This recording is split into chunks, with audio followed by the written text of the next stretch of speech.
My daughter gave away my husband's wedding ring before the coffee at his memorial had gone cold. Claire stood beside the table that held Robert's ashes, one hand wrapped around the microphone and the other closed in a fist at her waist. She had already thanked the funeral director, the hospice nurses, Robert's old supervisor, and every person who had brought food during what she called our family's long battle. Then she looked at Martin Shaw, her father-in-law. "There are relatives we're born with," she said, "and there are people who earn the right to be called family because they show up when it's hard." Her eyes passed over me without stopping. Dad found a brother late in life. Martin shook his head faintly, already embarrassed by the attention. Claire went to him anyway. She opened her fist, took his hand, and pressed Robert's gold band into his palm. "I know Dad would want you to have this." The room went so quiet I heard the ice machine drop a fresh tray behind the folding partition.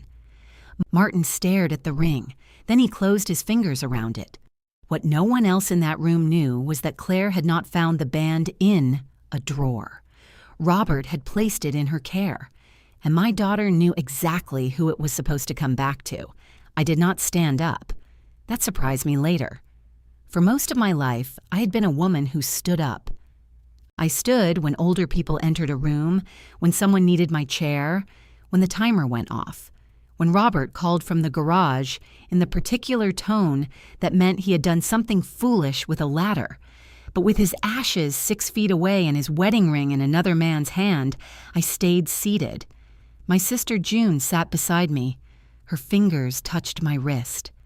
"Evelyn," she whispered, "I'm fine. You're gripping your purse like it owes you money."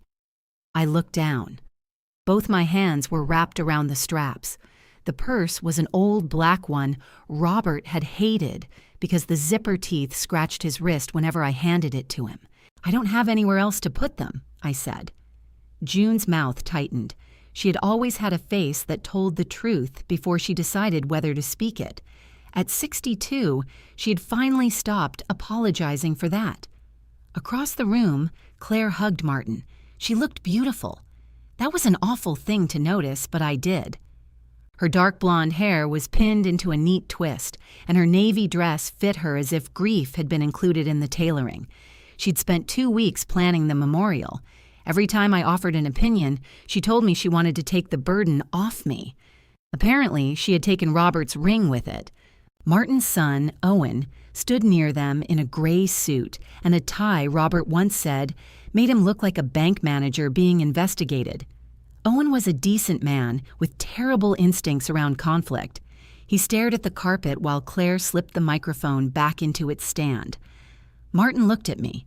For 1 second, I thought he might cross the room and place the ring in my hand. He was 68, broad-shouldered, with silver hair he combed straight back and a face that could seem either kind or commanding, depending on who needed something. He had driven Robert to appointments when I was too tired to be trusted behind a wheel.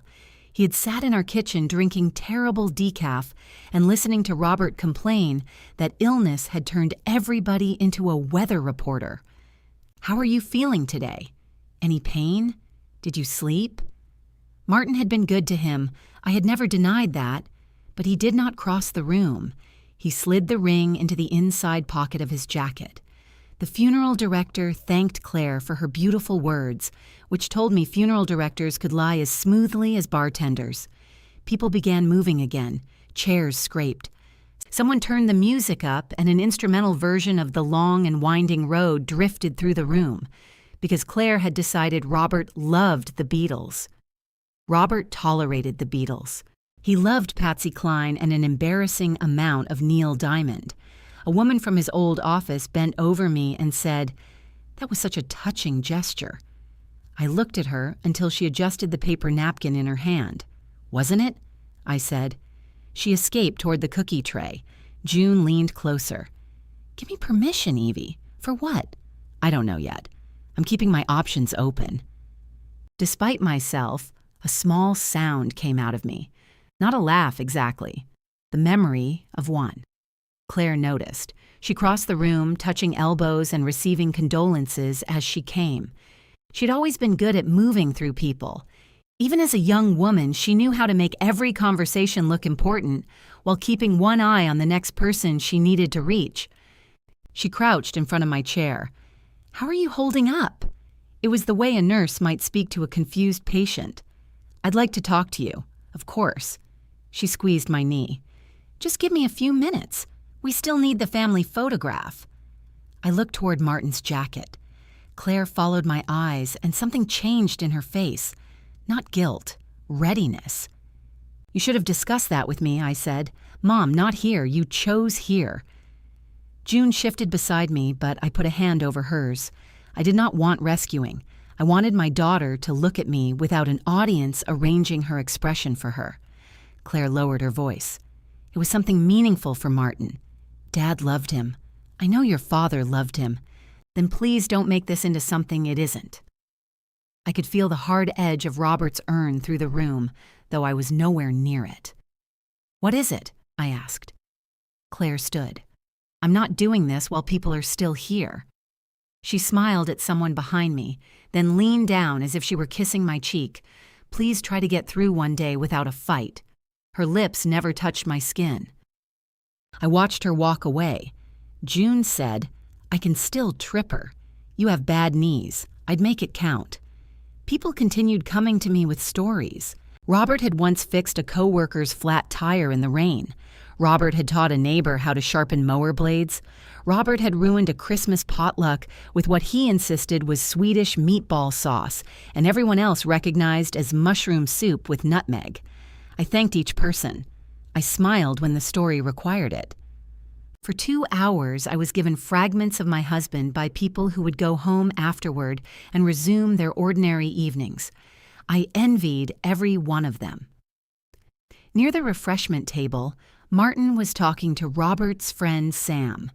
Every few seconds, Martin touched the front of his jacket, checking for the ring. The gesture made me feel sick. Sam caught my eye. He excused himself and came over with 2 cups of coffee.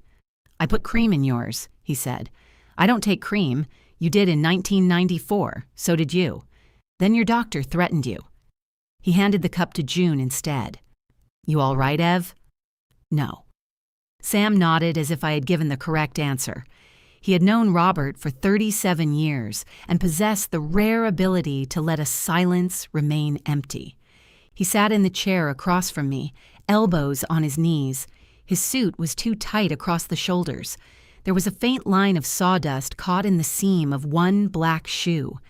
"He talked about you all the time," Sam said after a while.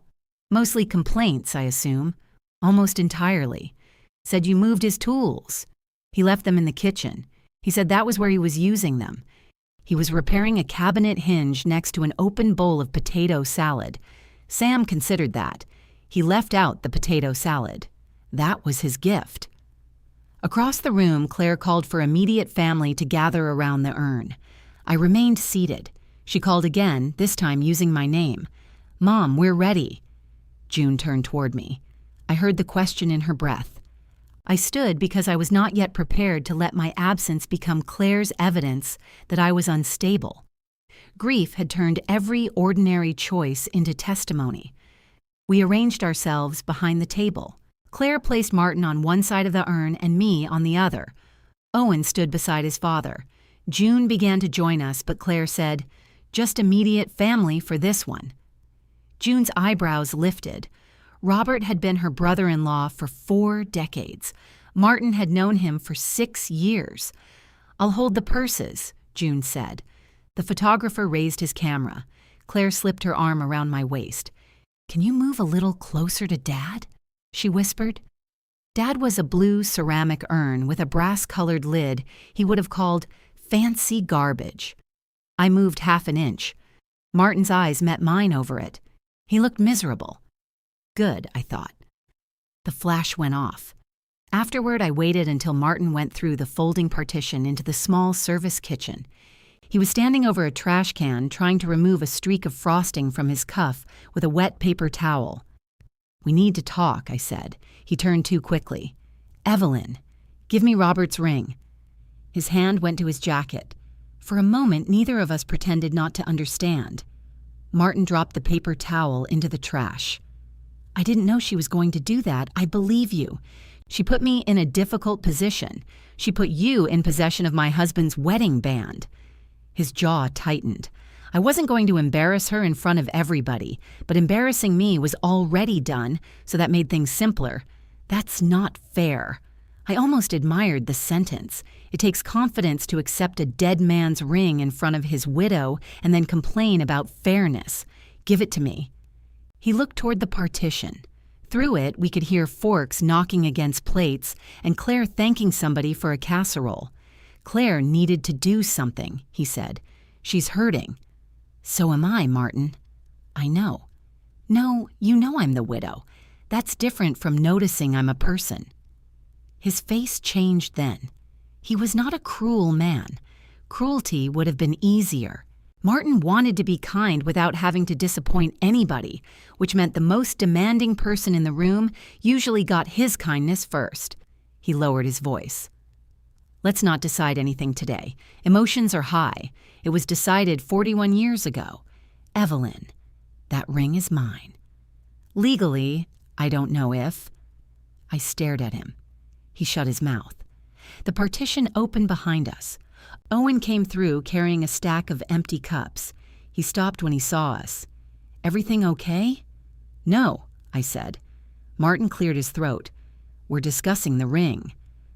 Owen closed his eyes briefly. That told me Claire had discussed it with him before the memorial. Perhaps Martin was the only person who had truly been surprised. "I told her it might be too much," Owen said. "Too much for whom?" He put the cups on the counter. One rolled away, hit the coffee machine, and fell to the floor. Nobody picked it up. "Claire wanted to honor Dad," he said. I had never liked hearing Owen call Robert Dad, not because I resented the intimacy. Robert had loved it. I disliked it now because the word was being used as a passkey into a conversation where I was somehow the outsider. "My husband was not a scholarship fund," I said. "You don't honor him by handing out pieces." Claire appeared in the opening. "There you are." She looked from Martin to me.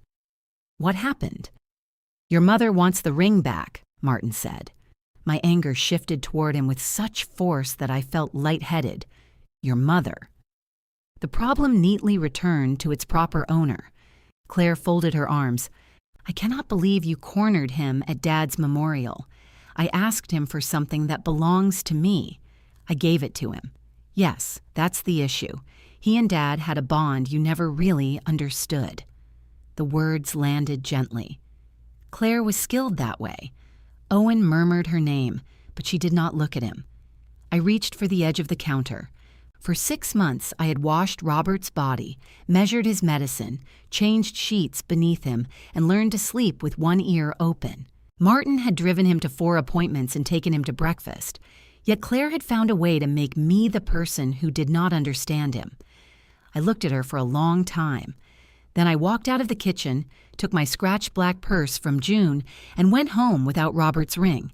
At 8:17 that night, Claire sent me a message. "Please don't turn today into something ugly." I sat on Robert's side of our bed and read it twice. Then I remembered his swollen hand opening under the dim hospice lamp, Claire easing the band over his knuckle, and his tired voice telling her, "Give it to your mother when she's ready." Claire had closed her fingers around it. "I promise, Dad," she had said. I did not answer. At 8:43, a key turned in the front door. For one foolish second, my body believed it was Robert. The lock had always given him trouble because he tried to turn the knob before the key was fully in. I lifted my head, already forming the sentence I had used for years. Stop wrestling with it. Then Claire entered carrying a white bakery box. Owen came behind her with Robert's urn held against his chest. I stood so quickly, the room tilted. "What are you doing?" Claire pushed the door closed with her hip. "Bringing Dad home." "You could have knocked. I have a key. That explains how you got in. It doesn't explain why you didn't knock." Owen remained near the door, both arms wrapped around the urn. Without the flowers and framed photographs around it, the thing looked smaller. He held Robert carefully, at least. More carefully than Claire held the bakery box. "We brought you some food," she said. "There's chicken salad, those little roast beef sandwiches you liked, and half the lemon cake. I didn't like the sandwiches. You ate one." It was noon. I'd eaten nothing since yesterday. Claire set the box on my dining table. Her gaze moved over the room, checking for evidence of collapse. The lamp was on. My shoes were by the chair. A mug of tea had gone cold beside me. Apparently, I had survived in a manner she found disappointing. "Where do you want Dad?" Owen asked. I hated the question. It made me picture Robert being ordered to stand in a corner. "His study," I said. Claire frowned. "I thought the mantel would be better. I didn't ask where you thought. Mom, people will want to see him when they come by. He isn't a commemorative plate." Owen shifted the urn in his arms. "Study," he said. "Got it." He walked down the hallway, leaving Claire and me alone. I could hear him open the study door and then pause. Robert's room had been untouched since the morning the hospice van took him away. A yellow legal pad still lay beside his recliner. His reading glasses were folded on top of a crossword puzzle. He had written gullible in ink and given it 2 L's, then argued with me for 10 minutes because the correct spelling looked wrong. Claire opened the bakery box. "You need to eat. I need my husband's ring." She closed the lid again. "I told Martin I'd talk to you." "You told Martin?" "Yes. You were supposed to talk to me before you gave it away." Her shoulders dropped. Can we not start at the most hostile possible point? I'd say that point was reached around 2 this afternoon. Okay. She pressed both palms against the table. "I understand that the timing surprised you." The timing. And maybe I should have mentioned it. You mean asked. "No, I mean mentioned it. Dad gave me the ring. He asked you to hold it. He put it in my hand. Because I was changing his shirt. He trusted me with it. He trusted you to give it to me." Her eyes flickered. There it was. She remembered.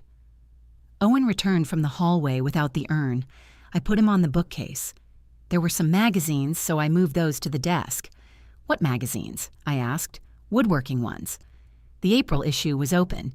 He hesitated. "I can put it back." "Please." He went back down the hall. Claire watched him go. "You don't have to make every little thing into a test. I didn't bring anyone here to be tested. We came because you left without saying goodbye. I said goodbye to Robert, you know what I mean. I usually do. That's part of our problem." She pulled out a chair but did not sit. Her hand rested on its back. Robert had repaired that chair twice. The second time, he complained that people needed to stop leaning in it, as though the purpose of a chair was not to support a person. Claire said, "What I did today was about Martin and Dad. It wasn't about you. A wedding ring is generally about the spouse. It can mean more than one thing. That particular ring does not. You don't get to decide what Dad's friendships meant. And you do? At least I paid attention to them." The words came fast enough to be honest. Owen reappeared in the hallway, then stopped. He had heard her. His face did the small, tired thing it always did when Claire went further than he could comfortably defend. I pulled out the chair opposite her and sat. "Tell me what you think I missed." Claire glanced at Owen. "No," I said. "You wanted this conversation. Tell me." "I didn't want it tonight. You used a microphone this afternoon. I'm giving you a dining room." "Evelyn," Owen said softly. I looked at him. "If you're going to ask me to calm down, use the door first." I wasn't. Good. He moved to the counter and began stacking mail that did not need stacking. Claire finally sat. She looked less polished now. A strand of hair had come loose near her ear, and there was a faint gray smear beneath one eye. "Martin showed up for Dad," she said. "He took him to appointments. He got him out of this house. He talked to him like he was still himself. So did I. You were always checking his pills or asking if he was tired. He was sick. He hated being treated like he was sick. He also hated throwing up. That didn't make it optional." She looked toward the hallway. Her voice lowered. "When Martin was with him, Dad laughed." The sentence hurt because it was true. Robert had laughed with Martin. He had saved his complaints for me. He had let Martin see him in a restaurant booth with a plate of eggs, while I saw him bent over a plastic basin at 3 in the morning. That was good, I said. I was grateful for it. You never acted grateful. I made them lunch. I rearranged appointments. I called Martin when Robert needed a ride. You complained about how tired Dad was afterward, because then I helped him into bed. Claire shook her head. You always have an answer. I was there. It gives me an unfair advantage. Owen stopped touching the mail. Claire's face tightened. For a moment she looked very young, though there was nothing young about her. She was 38. She had managed a staff of 14 at work, negotiated a mortgage, nursed Martin through knee surgery, and once reorganized my entire kitchen while I was at the dentist. She was not confused. She was angry. You stopped fighting, she said. There it was. Owen said, Claire, no, she knows. Martin kept looking for options and Mom just accepted it. Your father chose hospice. You agreed with him. Eventually, you signed everything because he asked me to. You could have told him it was too soon. I did. Not hard enough. The house seemed to shrink around us. I could hear Robert in that room at the end of the hall, not as a ghost, but as memory. The roughness in his voice when he told Claire he was done. The way she stared at the floor and said he was tired and should decide after sleeping. He had slept. He had decided again. Claire had never forgiven either of us for it. You think I killed your father's hope, I said. I didn't say that. You don't have to. You gave his ring to the man you think kept him fighting. Her mouth opened, then closed. Owen sat beside her. He did not touch her, but his knee angled toward hers. Claire looked at the bakery box. It wasn't meant as a punishment. Then bring it back. I can't take back a gift. You had no trouble giving away a promise. She stood, knocking the chair against the wall. Dad was on morphine. He knew who you were. I'm not saying he didn't. You answered him.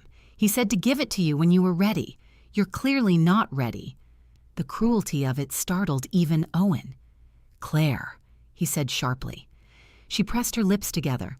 Regret passed over her face, but it did not stay long enough to become an apology. I rose and walked to the front door. Mom, it's late. We're not finished. I am. She stared at me, breathing through her nose the way Robert used to do when he was trying not to swear in front of his mother. Owen stood and picked up his keys. Let's go, he said. Claire grabbed her purse. At the door, she turned toward me. I know you're hurting. Do you? Of course I do. Then stop using my grief as evidence that I can't recognize what you did. She looked as if I had slapped her. Owen stepped onto the porch. Claire followed him, then turned back once more. You should eat the chicken salad. I closed the door. For several minutes, I stood with my hand on the knob. Through the narrow window beside the door, I watched Owen's taillights disappear. Then I went down the hallway. Robert's study smelled like dust, cedar, and the peppermint candies he kept in the bottom drawer. Owen had returned the magazine to the arm of the recliner, though he had opened it to the wrong page. The urn sat on the bookcase between a photograph of Robert holding a trout and a small wooden duck Claire had made in an adult carving class. Robert claimed the duck looked like it had survived a difficult divorce. I picked up the urn. It was heavier than I expected. Of course it was. Robert had been inconvenient right to the end. I carried him to his desk and set him beside the crossword puzzle. There, I said. Now you can finish misspelling things. My voice broke on things. I sat in his chair until the room went dark around me. The next morning, I woke on top of the bedspread still wearing my memorial dress. My neck hurt.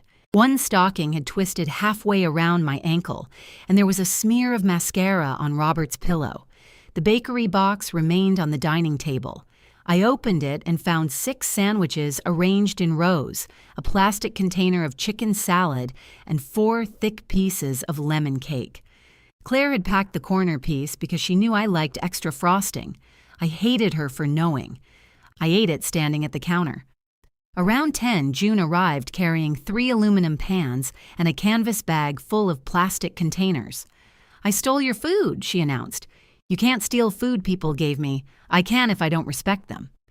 She set everything down and studied my face. You sleep, technically.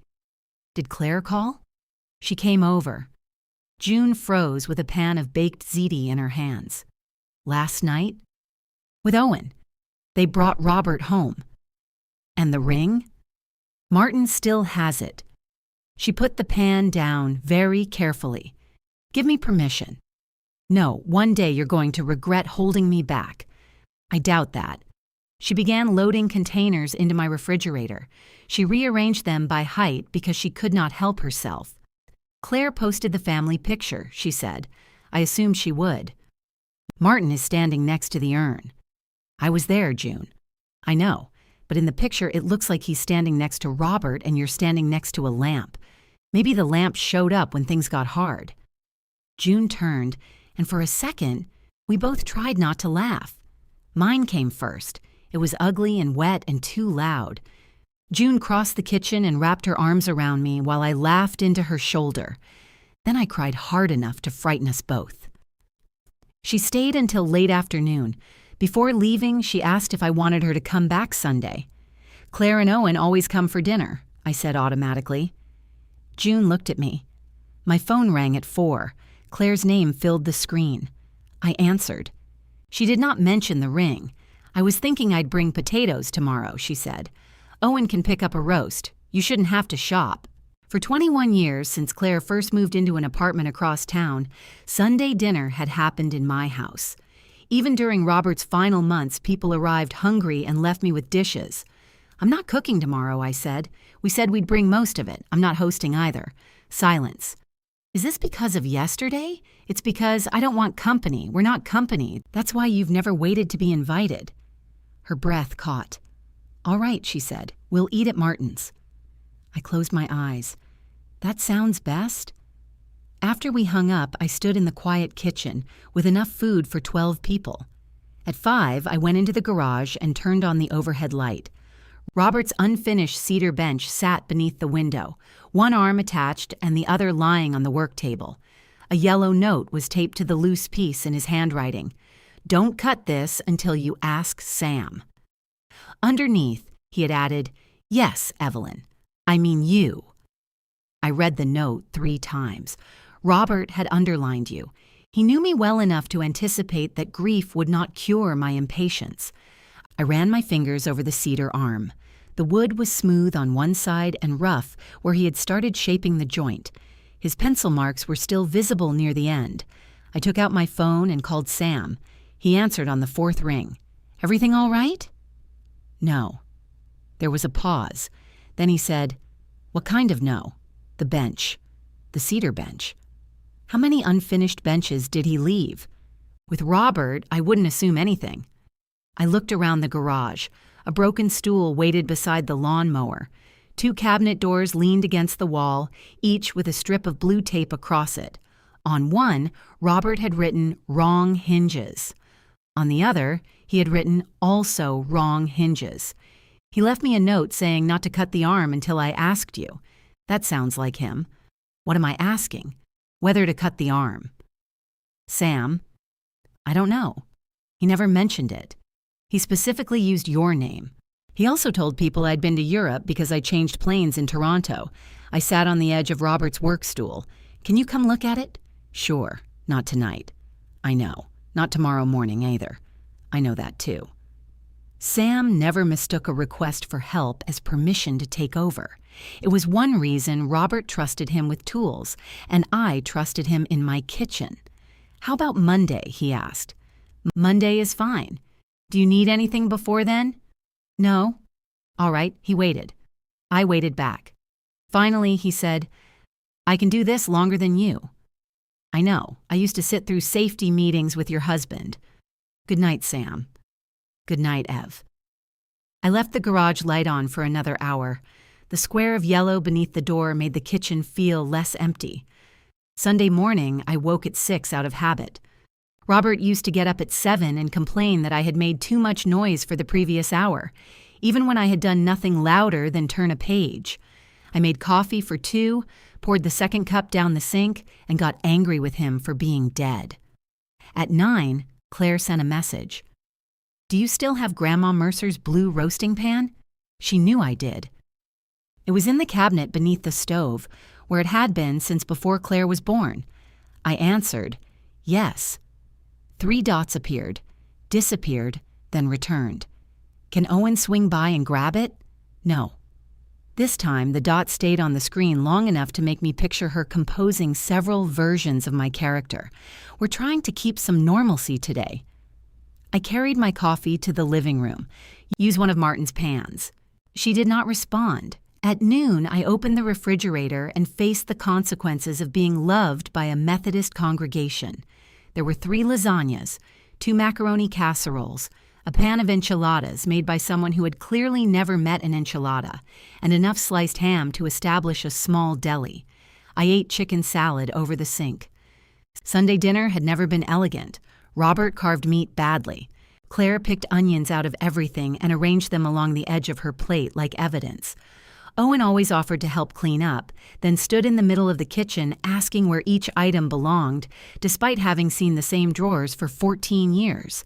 I had complained about those dinners nearly every week. By 3, I would have traded a finger for the sound of Owen opening the wrong drawer. The doorbell rang at 3:20. I stayed in my chair. It rang again. "Mom?" Owen called through the door. "It's me." I opened it, but left the storm door closed. He stood on the porch holding a covered plate. He had changed out of whatever he wore to Martin's Sunday dinner and into jeans and a faded college sweatshirt. The porch light above him was still burned out. Robert had planned to replace it in February.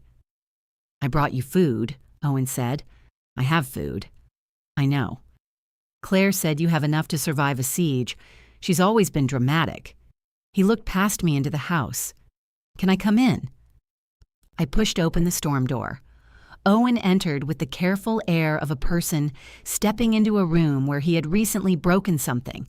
He set the plate on the kitchen counter and removed the foil. 2 slices of pot roast, mashed potatoes, carrots, and a dinner roll had been arranged with suspicious precision. Martin made this? Yes. He didn't arrange it like that. No. We looked at each other. "I thought it might be nicer if it didn't look scraped off somebody else's plate," he said. "That was thoughtful." "Thank you. I'm still angry with you," I figured. He put his hands into the pockets of his sweatshirt. "The roast is good. Robert hated pot roast." "I know. Claire said you were keeping things normal." "Normal was your house." The answer was so plain that I had nothing ready for it. Owen glanced toward the hallway. "How did you decide where to put the urn?" I moved him to the desk. "That makes more sense. He never sat on the bookcase when he was alive." A brief smile touched Owen's face. Then it vanished. "I'm sorry about yesterday." "For which portion?" "For knowing about the ring." I leaned against the counter. "How long did you know?" "Claire mentioned it last week." "Mentioned." She said she wanted to give Martin something of Robert's. At first she talked about his watch. "His watch is in my dresser." I told her she needed to ask you. "And when she changed it to the ring?" "She said Robert gave it to her." I watched him. Owen rubbed the back of his neck. I didn't know what he'd said. "Would it have mattered?" "Yes." "Enough for you to stop her?" He looked down. There are people who lie when cornered, and people who offer you the truth in such a miserable package that you almost wish they had lied. Owen belonged to the second group. "I don't know," he said. "Thank you for not making yourself brave after the fact." I did tell her it was too personal. "But you stood in the photograph." "So did you." The words slipped out before he could catch them. I straightened. Owen's face reddened. "That came out wrong." "No, it came out exactly the way people say things when they've been discussing you privately. We haven't been discussing you." "Owen." "Okay, we have. But not like that. How?" He paced 2 steps toward the table, then back. "Claire thinks you're making her choose between you and Martin. I asked for my husband's ring. She thinks if Martin returns it, he'll feel rejected. Martin is 68 years old. I know. He survived knee replacement. I suspect he can survive returning stolen jewelry. Claire doesn't think it was stolen. Claire also thinks a blue roasting pan is necessary for normalcy. He exhaled through his nose. I looked at his left hand. He wore a plain brushed metal band Claire had chosen because gold looked too traditional. I had gone with her when she bought it. She had tried on rings for herself while we waited and held her hand under the jewelry store lights. "What would you do," I asked, "if I took that off Claire's hand while she was sick and gave it to June?" "That's different." "How? It's mine and Claire's." "Yes." He stopped moving. The refrigerator hummed between us. "Did Martin wear Robert's ring today?" I asked. "No. Where is it?" "I don't know. Probably at his house." "Did Claire ask him to wear it?" Owen looked at the floor. I nodded. Of course she did. He said it needed resizing. The laugh came out of me before I could stop it. How convenient. I don't think he's comfortable with any of this. Then he has a very simple remedy. I'll talk to him. "No." Owen looked up. "I don't need 3 men having quiet conversations about whether I deserve my own husband's wedding band." He winced at 3 men. Robert was dead, but he was somehow still being recruited into decisions. "I'm trying to help," he said. "I know. But helping Claire avoid the direct result of what she did isn't helping me." He stood there for a few seconds, then picked up his keys from the counter. "I'm going to replace the porch bulb." "You don't have to. Robert asked me to do it in February." "He asked you?" "He said he couldn't get the cover loose. He told me the fixture was defective. That sounds better than admitting I was stronger." He went out through the garage and returned with the stepladder. I stayed in the kitchen while he worked. The metal cover came loose in under a minute. Robert had been right to lie. When Owen finished, he carried the dead bulb inside and dropped it into the trash. "Claire really does miss you," he said. "She saw me yesterday." "That isn't what I mean." "I know." He nodded and left. At dusk, the porch light came on automatically. It cast a clean circle over the empty steps. I ate Martin's pot roast for dinner. It was excellent, which felt personally offensive. Sam arrived Monday at 10 carrying a metal toolbox and a paper sack from the bakery near his house. "I brought bear claws," he said. "You brought 2. One is for me. Then you brought a bear claw." He set the sack on the kitchen table. His gaze traveled to the untouched blue roasting pan cabinet, the refrigerator covered in sympathy cards, and the doorway to Robert's study. He did not ask to see the urn. "Bench?" he said. "Bench." In the garage, he bent over the loose cedar arm and examined Robert's pencil marks. He fitted the piece against the side, removed it, turned it, and fitted it again. "Well," he said. "What?" He was right. "About what?" "You shouldn't cut this." "Why?" "Because it's already too short." I stared at the piece. Sam pointed to 2 lines near the joint. He measured from the wrong mark. Robert did not measure from the wrong mark. Robert once installed an entire shelf upside down. That was a design choice. "He told you that?" "For 9 years." Sam smiled. "We can fix it." "How?" "We make a new arm." My hand moved over the wood Robert had shaped. "No. Then we shorten the other one to match. Will it look strange?" "Yes." "Good." Sam glanced at me. "He started it strange," I said. "We'll finish it strange." "All right." He spent the next hour showing me how to clamp the arm without crushing the cedar. He did not touch a tool until I asked. When I made the first cut, it wandered slightly off the line. "Don't say anything," I warned. "I was going to compliment you. You're a poor liar. Robert appreciated that about me." The blade stopped. Sam looked away first. He picked up a square and ran his thumb along the edge. "He appreciated a lot about you, too," he said. "I'm not collecting testimonials.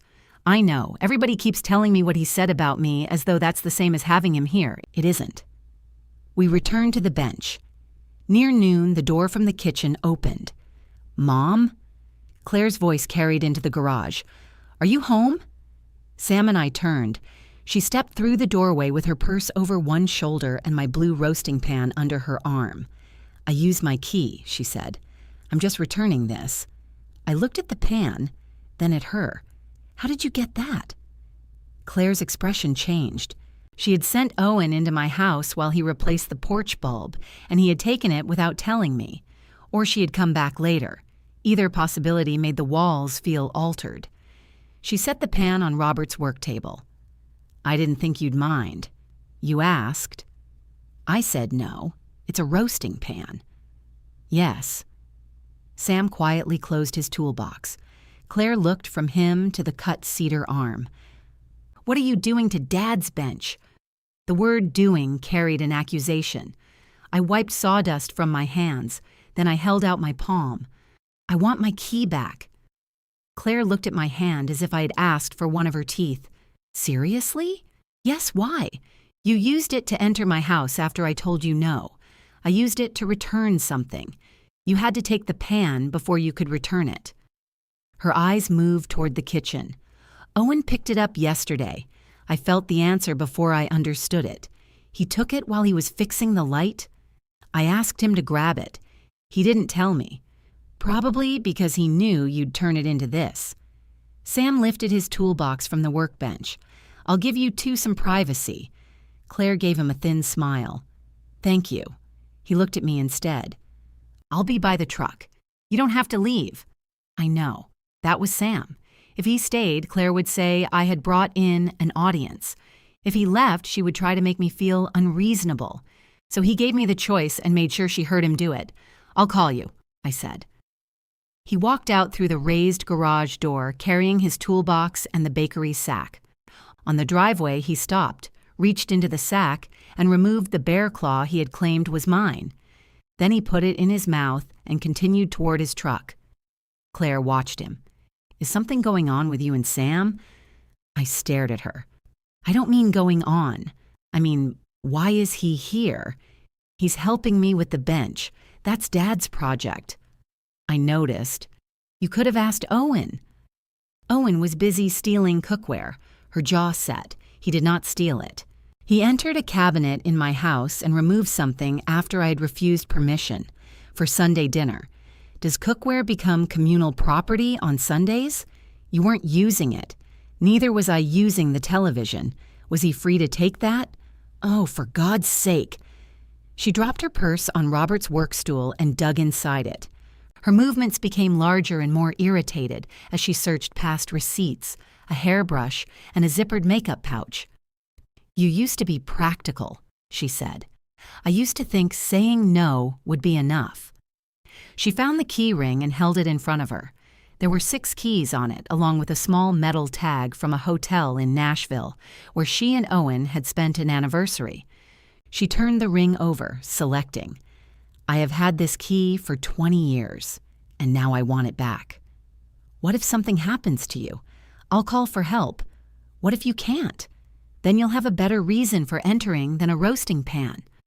She separated the brass key from the ring, but kept it pinched between her fingers. "I don't like the idea of you being here alone without anyone having access.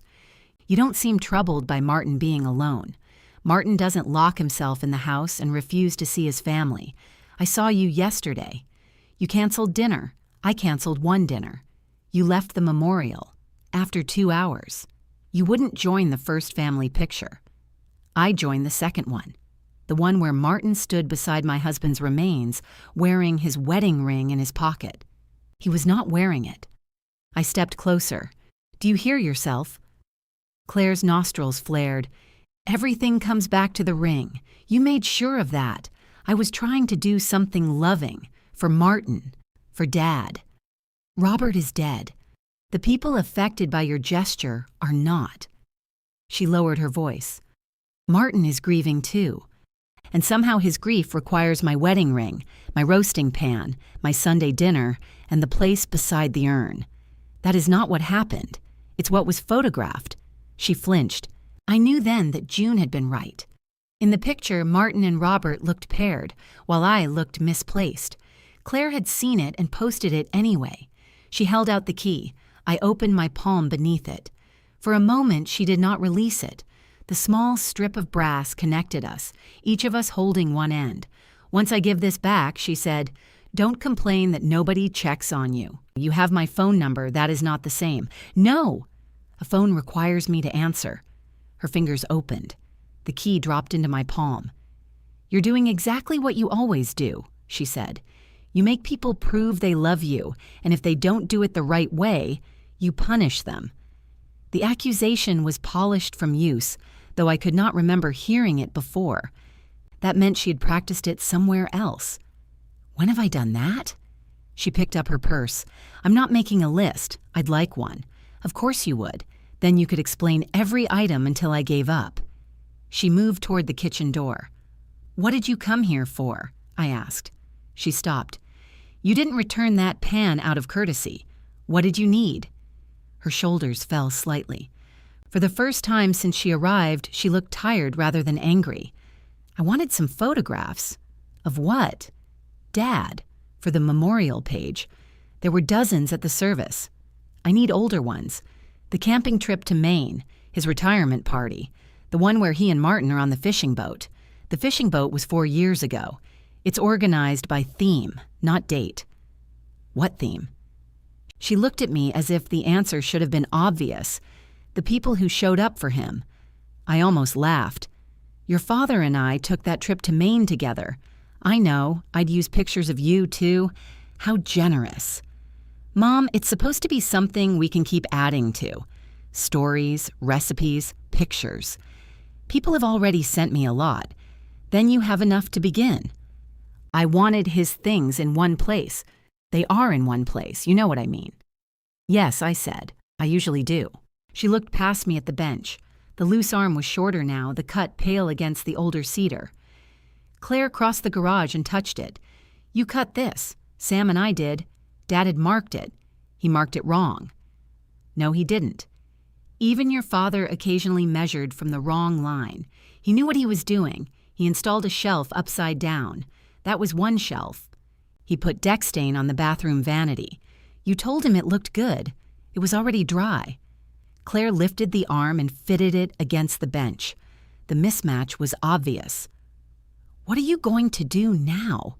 Shorten the other arm, so the whole thing will be smaller, about 1.5 inches. Why not replace this piece? Because Robert shaped it. You're ruining it just to say you finished it. The sentence reached a place in me that the argument about the pan had not. I took the cedar from her hands. Leave. Her face changed. I didn't mean, yes, you did. I meant you should wait until you're thinking clearly. I'm thinking clearly enough to know that you don't get to walk into this house, take what you want, and tell me how to handle what remains. It remains for all of us. This bench is in my garage. Dad built it. He was my husband. He was my father. I know that, Claire. You're the one behaving as if only one of those relationships can be real. Her eyes filled, but she would not let the tears fall. At least I'm trying to protect what he left. From whom? She did not answer. The silence answered for her. From me. Claire walked through the kitchen and out the front door. It slammed hard enough to rattle the sympathy cards on the refrigerator. I remained in the garage with the shortened cedar arm pressed against my chest. Sam waited 5 full minutes before coming back up the driveway. He did not ask what had happened. He looked at the blue roasting pan on the work table, the loose house key beside it, and my face. Do you want me to go? He asked. No. Do you want to keep working? No. All right. We sat on the open edge of the garage with our feet on the driveway. The day was warm for March, but a cold breeze kept lifting the hair at my temples. Sam split the remaining bear claw and gave me the larger half. I thought you said that was yours, I said. I reassessed. We ate without speaking. After a while, he nodded toward the cedar arm beside me. Robert shortened a table leg once, he said. By accident? He insisted the floor was crooked. Was it? No. What did he do? Shortened the other 3. I wiped sugar from my thumb. Did it work? Table got shorter. That wasn't my question. Sam looked out at the street. It stood. I placed the key on my nightstand that evening. It left a faint scratch beside the lamp, the same lamp that had been on during Robert's last night. I moved the key to the top drawer, then took it out again. It seemed ridiculous to hide it in my own house. At 7, Owen called. I almost let it ring. Did you take my roasting pan? I asked when I answered. There was a long pause. Yes. Why didn't you tell me? Claire said you'd said she could use it. She showed you my message? No, did you ask? No. I sat on the edge of the bed. I'm sorry, he said. That was wrong. Yes. She told me you asked for the key. I did. She's upset, so am I know. This time, the words did not sound automatic. Are you at home? I asked. No, I'm at Martin's. Why? Another pause. Claire and I had an argument. About me? About several things. I heard a cabinet close in the background. Martin's house had a large open kitchen and almost no soft furniture. Every sound traveled. Owen lowered his voice. She says you're cutting her out of everything. I asked her to knock. I told her that. It was a small thing, but the simple fact of it loosened something in my chest. Thank you, I said. She also told me you're changing Dad's bench. I am. Good. You haven't seen it. He wanted you to have it. My fingers tightened around the phone. What? He told me last fall. He said he was building it for the window in your bedroom because you always sit there to put on your shoes. I looked toward the empty space beneath the window. Robert had never told me that. He said I could help with the finish, Owen continued, but I don't think he trusted me with the rest. He shouldn't have. You steal cookware. Owen laughed once quietly. Behind him, a man's voice said something I could not make out. Then Owen said, Martin wants to talk to you. I don't want to talk to Martin. I understand. Does he have the ring? Yes. Then he knows what I want. I ended the call. Less than a minute later, my phone rang again. Martin. I answered without speaking. Evelyn, he said, I think we need to find a way through this. Put the ring in your car and drive over. It's not that simple. It fits in your pocket. Claire gave it to me in good faith. No, Martin. She gave it to you in public. Those aren't the same thing. He exhaled. I don't want to take sides. You put my husband's wedding ring in your jacket. That wasn't a side. I was trying not to humiliate her. I looked at the empty place beneath my bedroom window. You keep calling what happened to Claire humiliation, I said. What do you call what happened to me? Martin had no answer. I waited until the silence became his. Then I hung up. The phone rang once more before I went to sleep. I turned it face down. In the morning, there was a voicemail from Martin and 3 messages from Claire. I deleted Martin's voicemail without listening. That was petty, but grief had not made me noble. Claire's messages progressed from restrained to prosecutorial. Owen told me what you said. Then, I'm trying to understand why you want everyone to choose sides. And finally, Dad would hate this. I carried the phone into Robert's study and placed it beside the urn. Would you? I asked him. The urn remained tactful. Robert had hated lots of things. Automatic faucets, fruit and chicken salad, the phrase circle back. He hated family conflict in the same way he hated smoke alarms. Not enough to prevent the problem, only enough to complain when it became noisy. He also hated when Claire cried. That had made him a gentle father and, on occasion, a coward. I answered her second message. I asked for my key and my ring. You are the one describing that as a side. She did not respond. Sam came back Wednesday with sandpaper, clamps, and a level he claimed Robert had borrowed 11 years earlier. How do you know it's yours? I asked. My name is on it. The word Sam had been carved into the yellow plastic in letters large enough to read from the kitchen. Robert probably bought it at your estate sale. I'm not dead. He planned ahead. We shortened the second arm. Sam made me measure it twice, then a third time because I had insulted him during the first 2. When we fitted both pieces, the bench looked balanced. Smaller, yes, but not ruined. I sat on it before the glue was dry. Sam grabbed my elbow and hauled me up. You have to wait. I've been waiting for 6 months. For glue? For everything. He released me gently. We can finish it Saturday, he said. With what? Ask Owen. I brushed cedar dust from my pants. Why? Robert bought something with him. Oil, stain, maybe varnish. He mentioned it, but then he started telling me how wood breathes, and I stopped listening. You stopped listening to Robert? Frequently. It was the foundation of our friendship. I called Owen from the garage. He answered in the careful voice he had started using with me. Hi, Evelyn. Do you have something for the bench? There was a pause, then a warmer tone. The Danish oil. Do you know where it is? My garage. Can you bring it Saturday?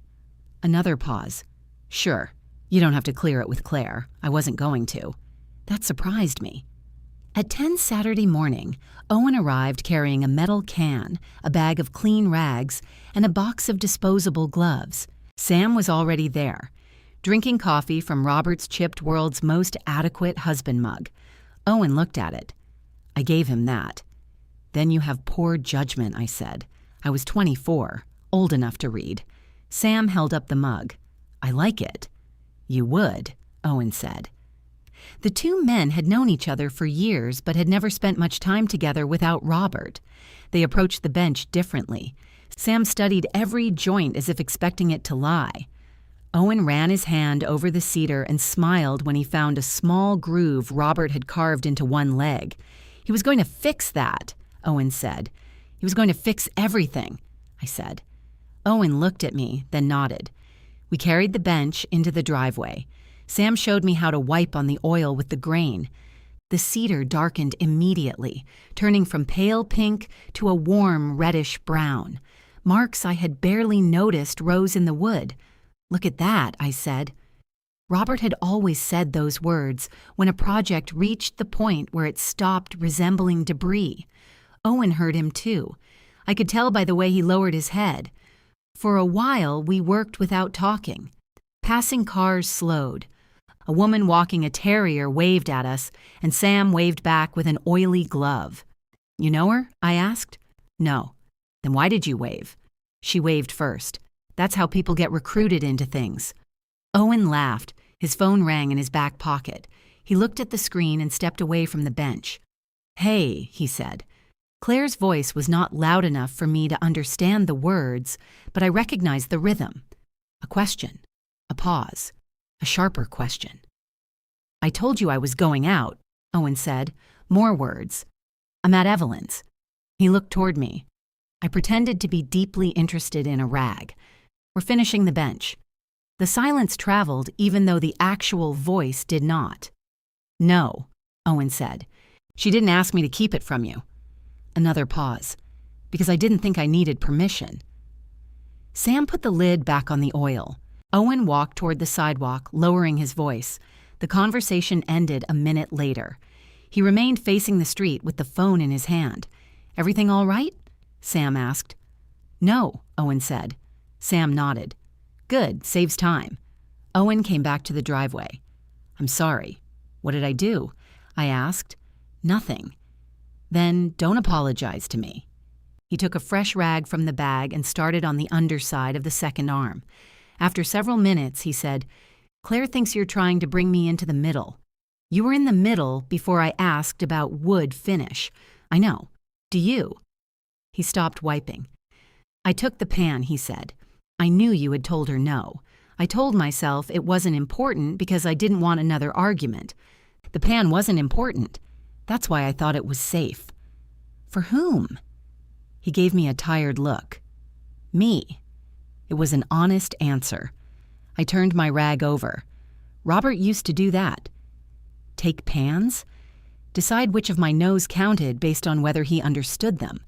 Owen smiled slightly. Did you fix him? No. I stayed married to him. Sam cleared his throat. Should I go buy lunch before this becomes educational? You should go because you ate both bear claws, I said. I gave you half. You gave me half of mine. He left for sandwiches. Owen and I continued working. Martin still has the ring, he said. I assumed so. He isn't wearing it. That doesn't make it less gone. I know. Does Claire? He pressed the rag into the corner where the arm met the back. She keeps telling him he should have it resized. I had known that from Martin's excuse, but hearing that Claire continued to push made the act feel less impulsive. She did not merely want Martin to possess the ring, she wanted him to occupy it. What does he say? That it's too soon. Too soon for what? He doesn't say. Owen looked up. He's uncomfortable, Evelyn. Good. I think he'll give it back. Then he should. But if you force him, I dropped my rag onto the cardboard beneath the bench. Owen raised a hand. That came out wrong. It came out exactly like your wife. I meant if Claire thinks he's doing it because you demanded it, she'll turn it into him choosing you over her. Why is that my responsibility? It isn't. Then why are you placing it in my driveway? He took off his gloves one finger at a time. Because I want it fixed. So do I. I mean all of it. All of it includes Claire admitting she took something that wasn't hers. She doesn't think she did.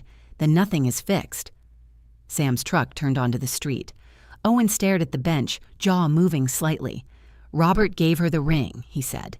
I felt my spine stiffen. Owen continued before I could speak. I know what he told her. I'm not arguing with you. But in her mind, he gave her the decision. In her mind, when she's ready meant when Claire decided I was ready. I think she heard what she needed to hear. So did you, apparently. That isn't fair. No, it isn't. Sam parked at the curb and got out, carrying a paper bag. Owen put his gloves in the trash. I should go. We haven't finished. You and Sam can. I wanted to tell him to stay. That made me angry enough not to.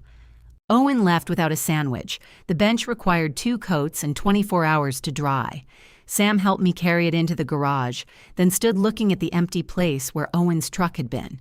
He all right? He asked. I don't know. You like him? I used to. That wasn't what I said. I folded the oily rags over the edge of the trash can.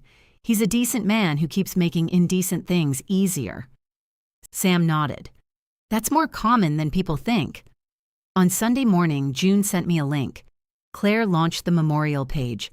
I opened it at the dining table. The first image was the family photograph from the memorial. Martin stood straight beside the urn. Claire leaned toward him. Owen looked somewhere beyond the camera. I was near the edge, one shoulder partly hidden by the lamp.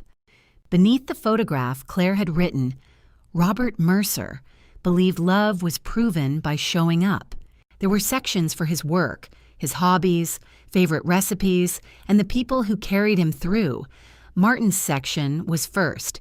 It included the fishing photograph Claire had wanted and a paragraph about how he restored laughter and dignity to Robert's final years.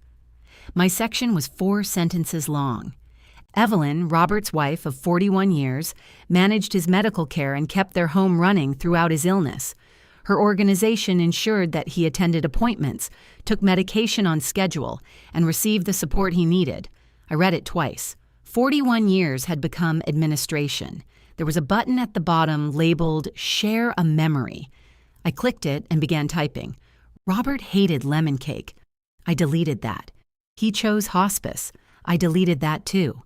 I stared at the blank box until the screen dimmed. Then I closed the page. At 2, Claire emailed me a list of things she wanted. Photographs from Maine, Robert's handwritten Swedish meatball recipe, the retirement watch from his company, and any stories you're ready to share. I read the list in Robert's study. The urn sat beside his misspelled crossword. On the desk was a photograph Claire had not requested. Robert was standing in our kitchen wearing my flowered apron, a streak of sauce on his cheek, holding a pan of the worst meatballs ever served in Ohio. I was beside him laughing so hard my face looked ugly. I picked up the photograph. Then I answered Claire's email. No. Claire called before I had put the phone down. No what? All of it. You answered a list with 1 word. I was being efficient. You admire that about me. I'm asking for copies, Mom. I'm not taking the originals. You asked for Robert's watch, for the display at his birthday dinner. What birthday dinner? A pause. We're having something for him next month. Who is we? Me, Owen, and Martin. It'll be at Martin's house since you're not comfortable hosting. She said it as though the decision had grown naturally from the earth. You didn't ask me. You canceled Sunday dinner and took back my key. I assumed you didn't want to be involved. You assumed quickly. What did you expect me to do? Stop remembering Dad until you feel better? I looked at Robert's photograph on the desk. Remembering him and managing his image are different things.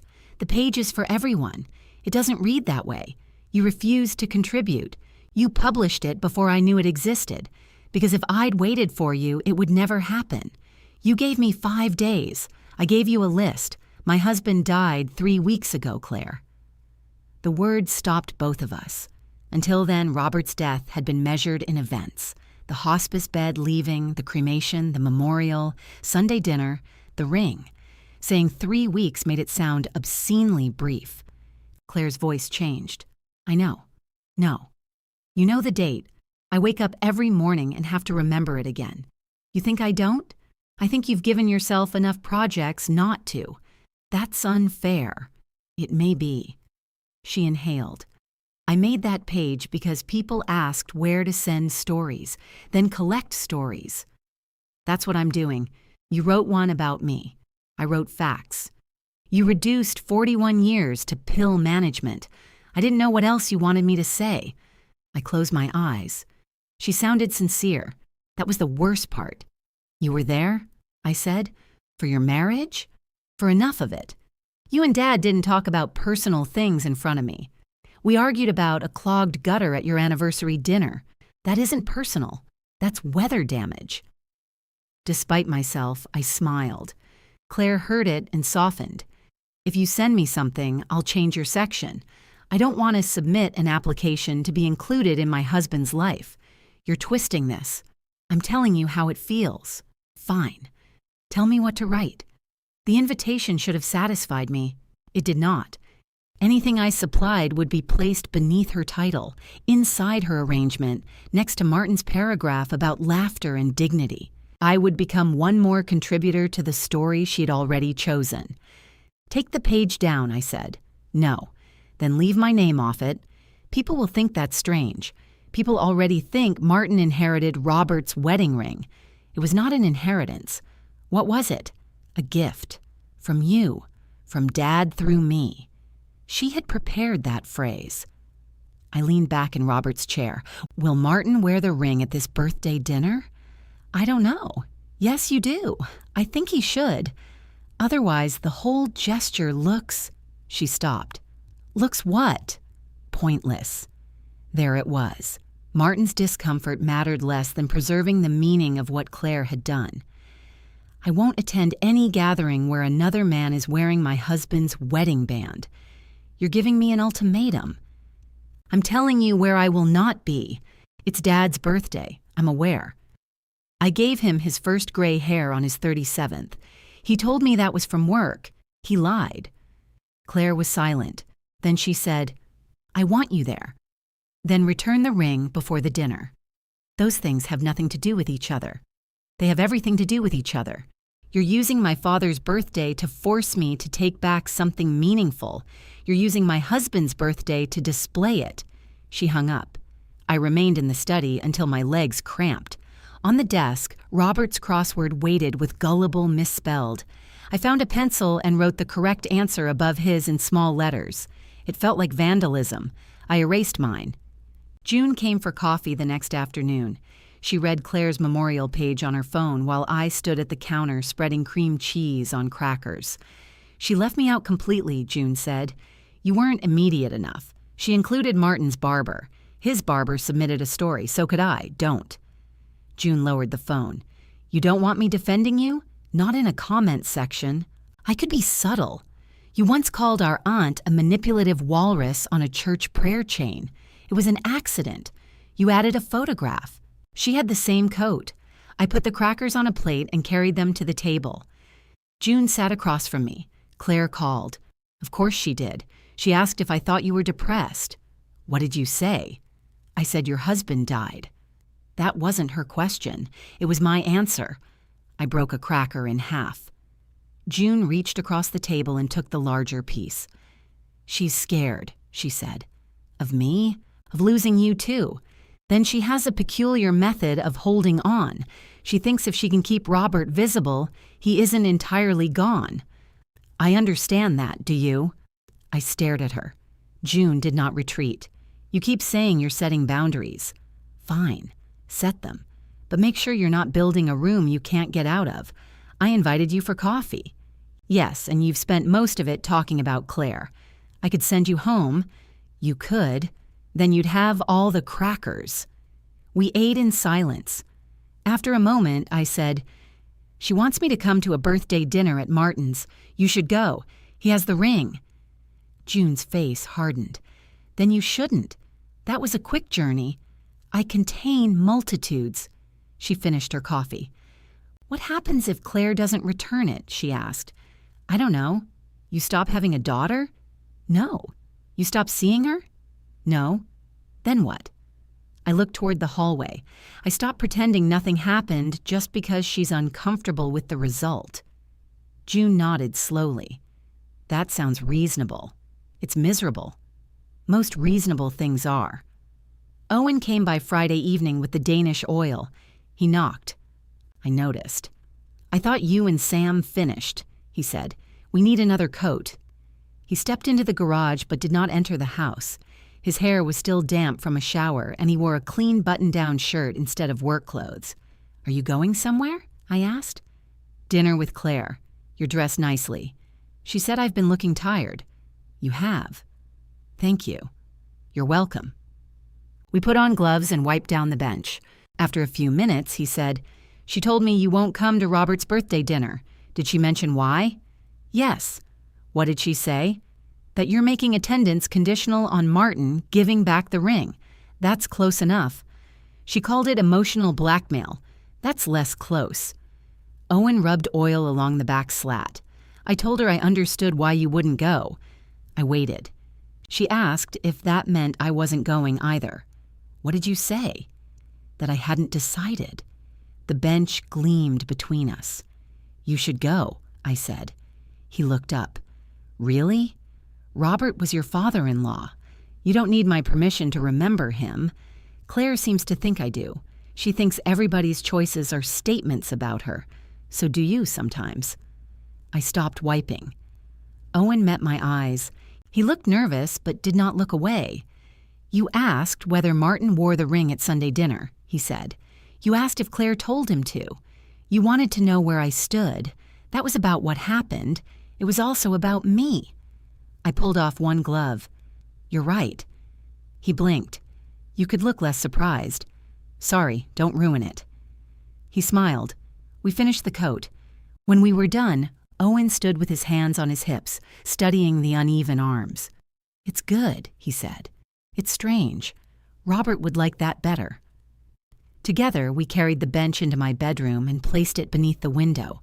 It fit as though the wall had been waiting for it. The shorter arms did not look wrong there. They made the bench seem sturdier, less formal. I sat and put on one shoe, then the other. Owen leaned against the doorframe. "That's what he wanted," he said. I ran my palm across the cedar seat. "Thank you for telling me. He should have told you. He thought he had time." Owen looked at the empty side of the bed. So did we. His voice cracked at the final word. I had seen Owen embarrassed, angry, drunk, and once violently ill after Robert convinced him to eat oysters at a highway restaurant. I had never seen him cry. He turned his face toward the hallway. I stood and put my arms around him. For a second, he stayed rigid. Then he bent into me, his forehead against my shoulder.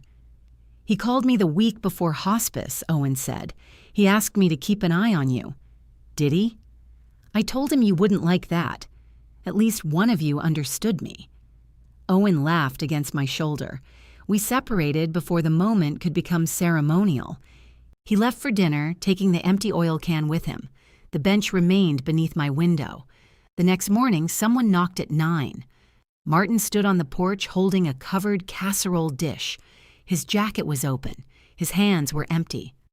"I came to return this," he said. "That dish belongs to the church." I also wanted to talk. "Do you have the ring?" "No." "Then you came unprepared." He looked older than he had at the memorial. There were dark crescents beneath his eyes, and his silver hair had not been combed into its usual disciplined shape. "I'm not wearing it," he said. "That is not the same as returning it." I know. Do you? His mouth tightened. Robert was my friend. I never said he wasn't. I cared about him. I know. Then why are you treating me like I took something from you? Because you still have it. Martin looked down at the casserole dish between us. Claire believes that ring represents the last year of his life, he said. It represents 41 years of mine. She needs time. I opened the storm door just wide enough to take the dish from him. Then I closed it again. Through the glass, I said, "You keep telling me what Claire needs."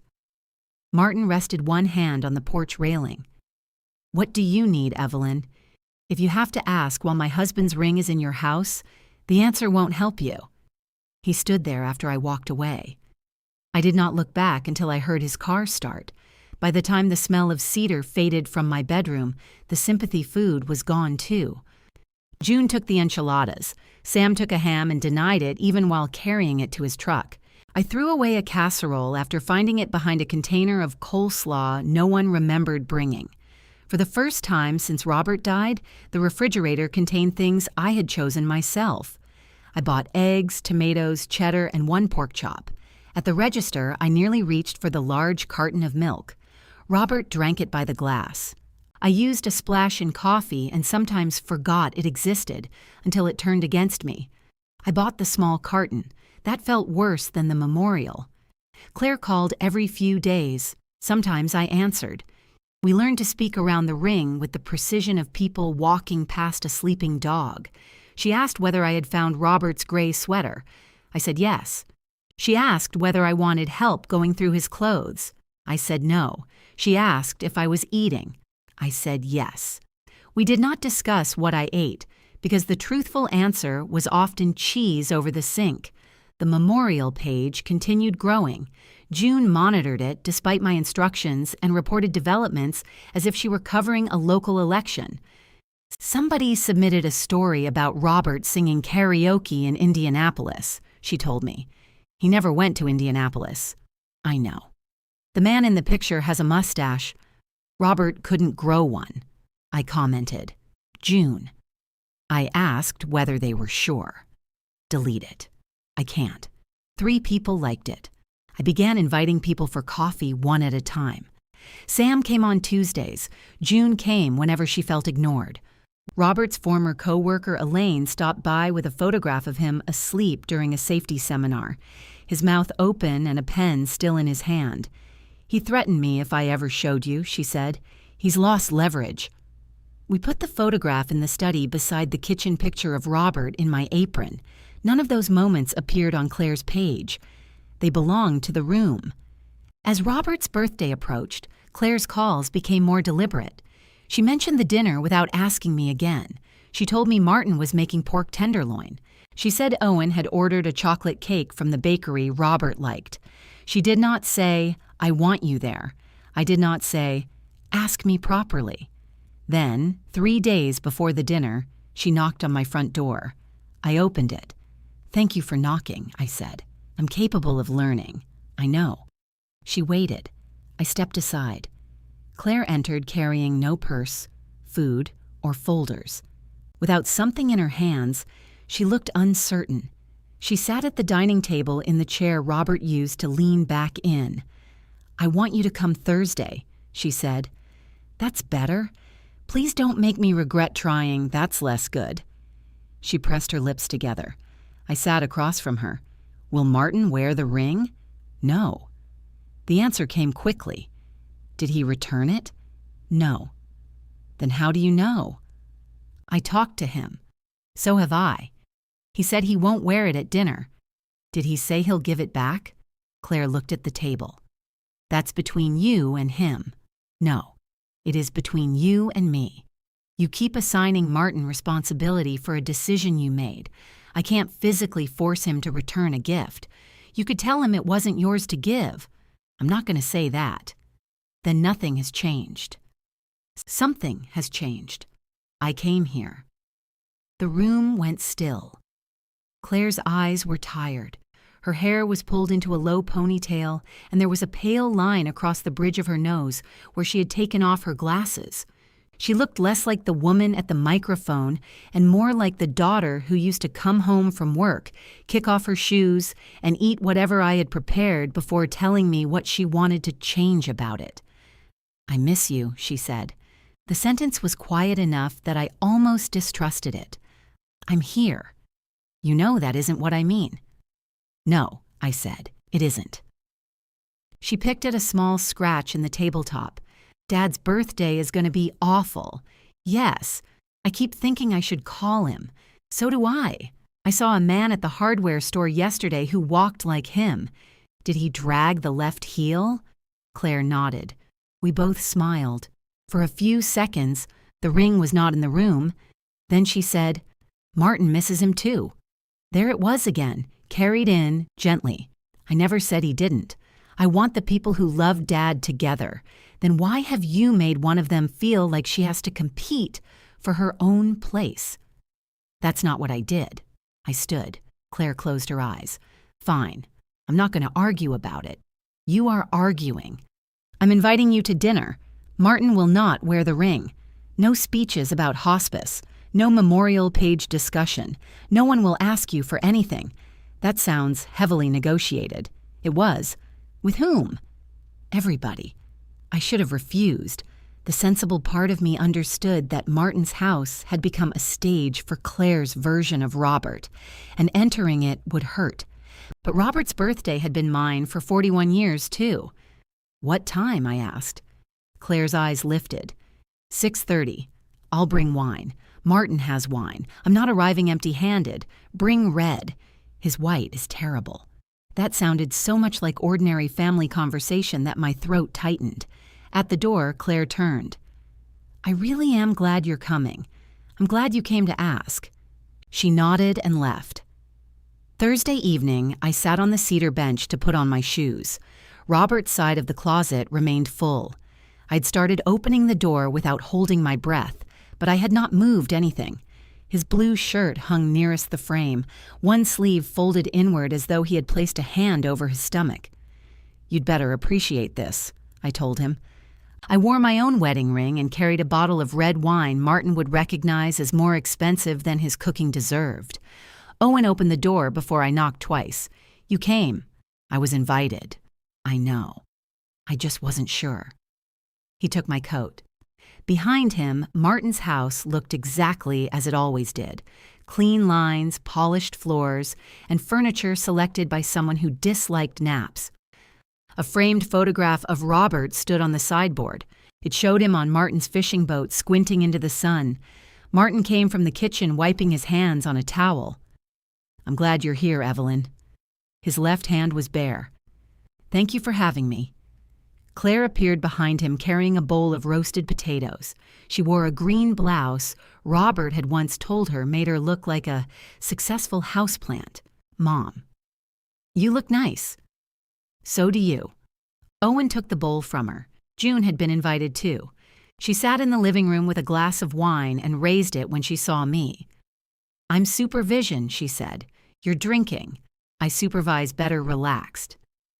Dinner began almost normally. Martin's pork was slightly dry. I considered that a gift. The potatoes were excellent, which meant Claire had made them. Owen told a story about Robert attempting to teach him how to change brake pads, only to discover halfway through that neither of them had bought the correct parts. "We took his car apart on a Saturday," Owen said. "Every store closed before we figured it out." "What did you do?" June asked. "Ordered pizza and told Evelyn we were rotating the tires." "I knew you were lying," I said. "How?" "You were both clean." Claire laughed. It was the first time I had heard her laugh without effort since Robert died. Martin raised his wine glass. "To Bob," he said. I disliked when he called Robert Bob, but I raised mine. "To Dad," Claire said. "To Robert," I said. The glasses touched. After dinner, Claire brought out the cake. It was chocolate with dark frosting and no writing on top. Robert had hated cakes that announced his age, as though guests could not count candles. There were no candles. "Thank you," I told Claire. Her face softened. Martin cut the cake. Owen served coffee. June stole frosting from the knife and denied it with chocolate on her thumb. Then Claire went to the sideboard and picked up a small black box. My stomach tightened. "Claire," Owen said. She looked at Martin. "I know you said tonight might not be the right time." Martin set down the cake knife. "We discussed this." "I know. But it feels strange not to acknowledge it." My chair seemed to grow rigid beneath me. Claire opened the box. Robert's ring lay inside. She had polished it. The gold caught the light above Martin's dining table. "I'm not giving it to him again," she said, looking toward me. "That already happened." "Then close the box," I said. "I just think Dad should be represented." "He is." "By a photograph?" "By us." Her expression tightened. "You wear your ring. It's mine. And this is Martin's." Owen stood. "Claire, stop." She turned to him. "Why?" "Because Mom came?" "This is exactly what I mean. Everyone is afraid to acknowledge anything she doesn't approve of." Martin reached for the box. For one hopeful second, I thought he would close it. Instead, he removed the ring. "Martin," I said. He did not look at me. Claire watched him with the desperate intensity of someone needing her version of an event to remain true. Martin slid Robert's wedding band onto the ring finger of his right hand. It stopped above the knuckle. "It doesn't fit," Owen said. Claire reached into the box and removed a small, clear sizing strip. "You brought an insert?" June asked. "It isn't permanent." She fitted the strip inside the band. Martin tried again. This time, Robert's ring went down. The sight of it on another man's hand was more intimate than I had prepared for. His fingers were broader than Robert's. The band sat too high, bright and newly polished, like a lie told with confidence. Martin flexed his hand. "There," Claire said, not triumphantly, relieved, as if she had corrected the evening. I placed my napkin beside my untouched cake. Owen came around the table. "Evelyn, I'm leaving." Claire's face fell. "Mom, don't. You promised me." "I promised he wouldn't wear it at dinner." "Dinner is over." June stood so abruptly her chair scraped the floor. Even Martin looked at Claire then. I picked up my purse. "You found the smallest possible distance between the truth and a lie," I said. "Congratulations. I wanted one moment. You had one at the memorial. That was for him." "No," I said. "It was for you." I walked into the hall and took my coat from the hook. Owen followed. "I'll drive you." I drove myself. "Then I'll follow you home." "No, stay. I don't want you alone." I was alone the moment he put on that ring. Behind us, no one spoke. I opened the door. Claire said my name from the dining room. I did not turn around. Outside, I heard Martin remove the ring. It struck the tabletop with a small, hard sound.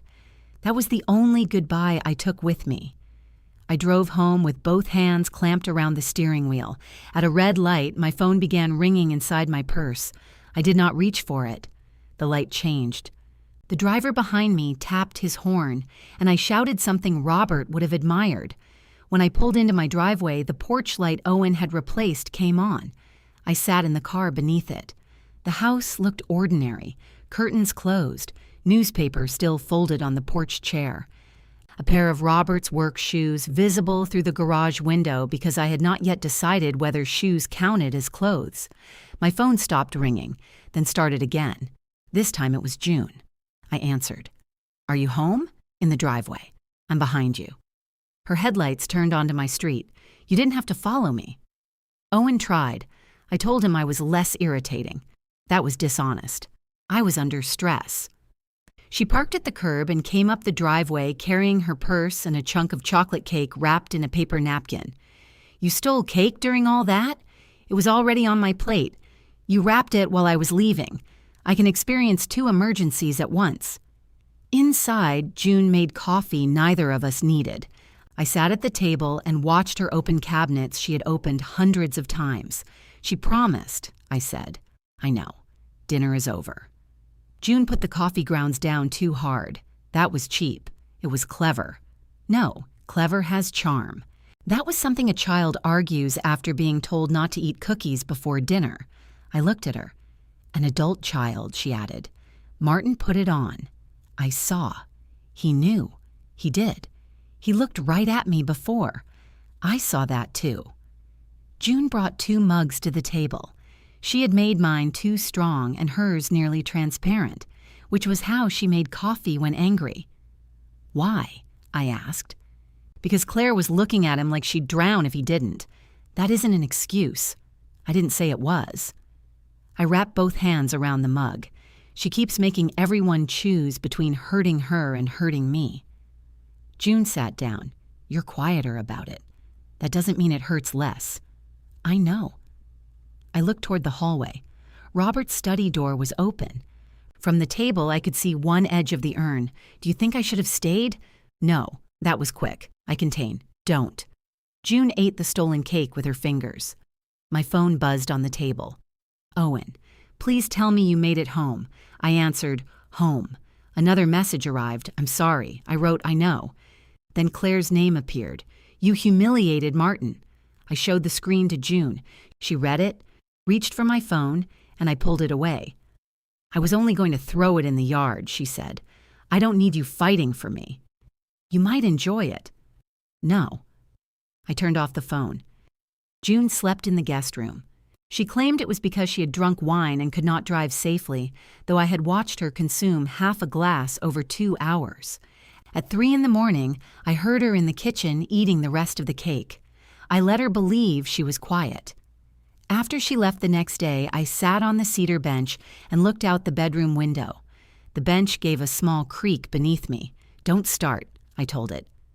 The doorbell rang shortly before noon. Martin stood outside. He wore the same gray slacks from dinner, but a different shirt. In his right hand, he held the small black box. I opened the door, but not the storm door. You knew I'd come, he said. I hoped you would. He looked down at the box. May I come in? Do you have Robert's ring? Yes. I unlocked the storm door. Martin stepped inside and waited while I closed it. He did not remove his coat. He followed me into the dining room, but remained standing. I sat. He placed the black box on the table and pushed it toward me. I'm returning it. I did not touch the box. What changed? I shouldn't have worn it. You shouldn't have accepted it. I know that now. You knew it then. He lowered his head. The box sat halfway between us. I saw the engraving, he said. I looked at him. When I took it off last night, the plastic insert came loose. I thought something had scratched the inside. He swallowed. E+R. Still. Yes. What does still mean? It means still. Martin waited. I could have left it there, but his hand had worn those words. 25 years into our marriage, Robert lost his job, I said. He didn't tell me for 11 days. Martin pulled out a chair. He left every morning in a tie, sat in diners, drove around, came home at 6. Robert? He could lie when shame was helping. Martin looked toward the study. When I found out, he accused me of making it impossible for him to fail. I accused him of enjoying me only when I made his life easier. We were both right enough to be dangerous. What happened? He moved into the guest room. For how long? 4 months. Martin's eyes widened. Claire had not known. No one had. Robert and I attended family dinners, paid bills, and argued in whispers after everyone left. Long marriages do not always survive because 2 people are especially wise. Sometimes they survive because moving out is exhausting, and one person finally says the true thing before the other signs a lease. I told him I could forgive losing the job, I said. I didn't know if I could forgive the performance.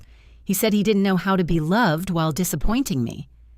Martin's gaze fell to the box. We worked on it, badly at first. On our anniversary, he bought a replacement band because the original had become too tight. I had that engraved. Still here, still married, still choosing, not forever, still. Martin rubbed his thumb over his right ring finger where Robert's band had been. Claire knows nothing about that. She knows the version of our marriage we gave her. Why didn't you tell her? Because she was our daughter, not our counselor. He nodded. For a moment, I could see him measuring his friendship with Robert against all the rooms he had never entered. "I'm sorry," he said. I believed him. It was not enough. I pushed the box back across the table. Martin stared at it. "What are you doing?" "I'm not taking it from you. I'm returning it." "You didn't take it from me. Claire did." "That distinction doesn't matter. It matters to me.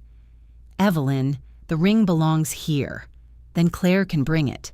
His face tightened. "You're asking me to keep something I no longer feel right having." "No, I'm asking you to make your own decision." "I have. I'm giving it back. Privately." "What does that mean?" "It means you want to walk into my house, place the ring on my table, and leave feeling like the good man again. Then Claire can continue believing she gave you something beautiful and I spoiled it. That isn't fair. You've said that before. I am trying to correct a mistake. Then correct it with the person who made it." Martin opened the box. Robert's ring rested against the black velvet, the clear strip removed. In daylight, I could see a faint dullness where Martin had forced it over his knuckle. My hand wanted it. Every part of me wanted to lift it out and close my fingers. Martin saw that. "Take it," he said quietly. I shut the box. "No. Why are you making this harder?" "Because easy is what caused it." He sat back. I kept my hand flat on the lid. "You accepted the ring to spare Claire discomfort. You kept it because returning it would upset her. You wore it because she asked you in front of us. Now you want me to take it without her knowing, because that is the least uncomfortable way for you to stop feeling guilty. I would tell her. Afterward." He did not answer. "I won't help you make her innocent," I said. "That isn't what I'm doing. It's exactly what you're doing. You're handing me the object and leaving her version untouched." Martin stood. "So I'm supposed to go back to my house with it? You're supposed to decide whether being loved by Claire requires helping her hurt me." His face went pale. I removed my hand from the box. For several seconds, neither of us moved. Then Martin picked it up. At the door, he said, "Robert talked about you." "Of course he did. He worried about leaving you alone." "Then stop helping my daughter make that happen." Martin looked as though I had struck him. He left with the ring. Claire called an hour later. "What did you say to Martin?" "No greeting, no careful path around the dog. He came here." "I know. He's upset." "Did he tell you why?" "He said you refused to take the ring." "That's true. So what do you want?" "You to return it." "This is insane." "No, it's specific. You have spent a month demanding that ring. He tries to give it back. And now you refuse? I won't let Martin clean up what you did. He accepted it. You chose it. You care more about forcing me to apologize than having Dad's ring. I care about whether you understand why it was wrong. I'm not going to confess to stealing something Dad gave me. He gave you an instruction. He was dying. He was still your father. He wasn't always clear. He was clear that night. Her breathing changed. You're never going to forgive me, are you? This isn't about forgiveness yet. What is it about? Truth. Your truth. The ring was his wedding band. He told you to give it to me. You gave it to another man because you were angry that I honored his decision to stop treatment. The silence went on so long I checked the screen to see if the call had ended. Finally, Claire said, "Martin told me about the engraving." I closed my eyes. "He asked me what it meant," she continued. "I didn't know." "No, you never told me. It belonged to our marriage. I'm family. You are our daughter. That did not make you a third person in our marriage." Her voice hardened. "You want to keep all of him for yourself. No. I want you to stop taking pieces of him to punish me. I wasn't punishing you. Then say what you were doing." She could not.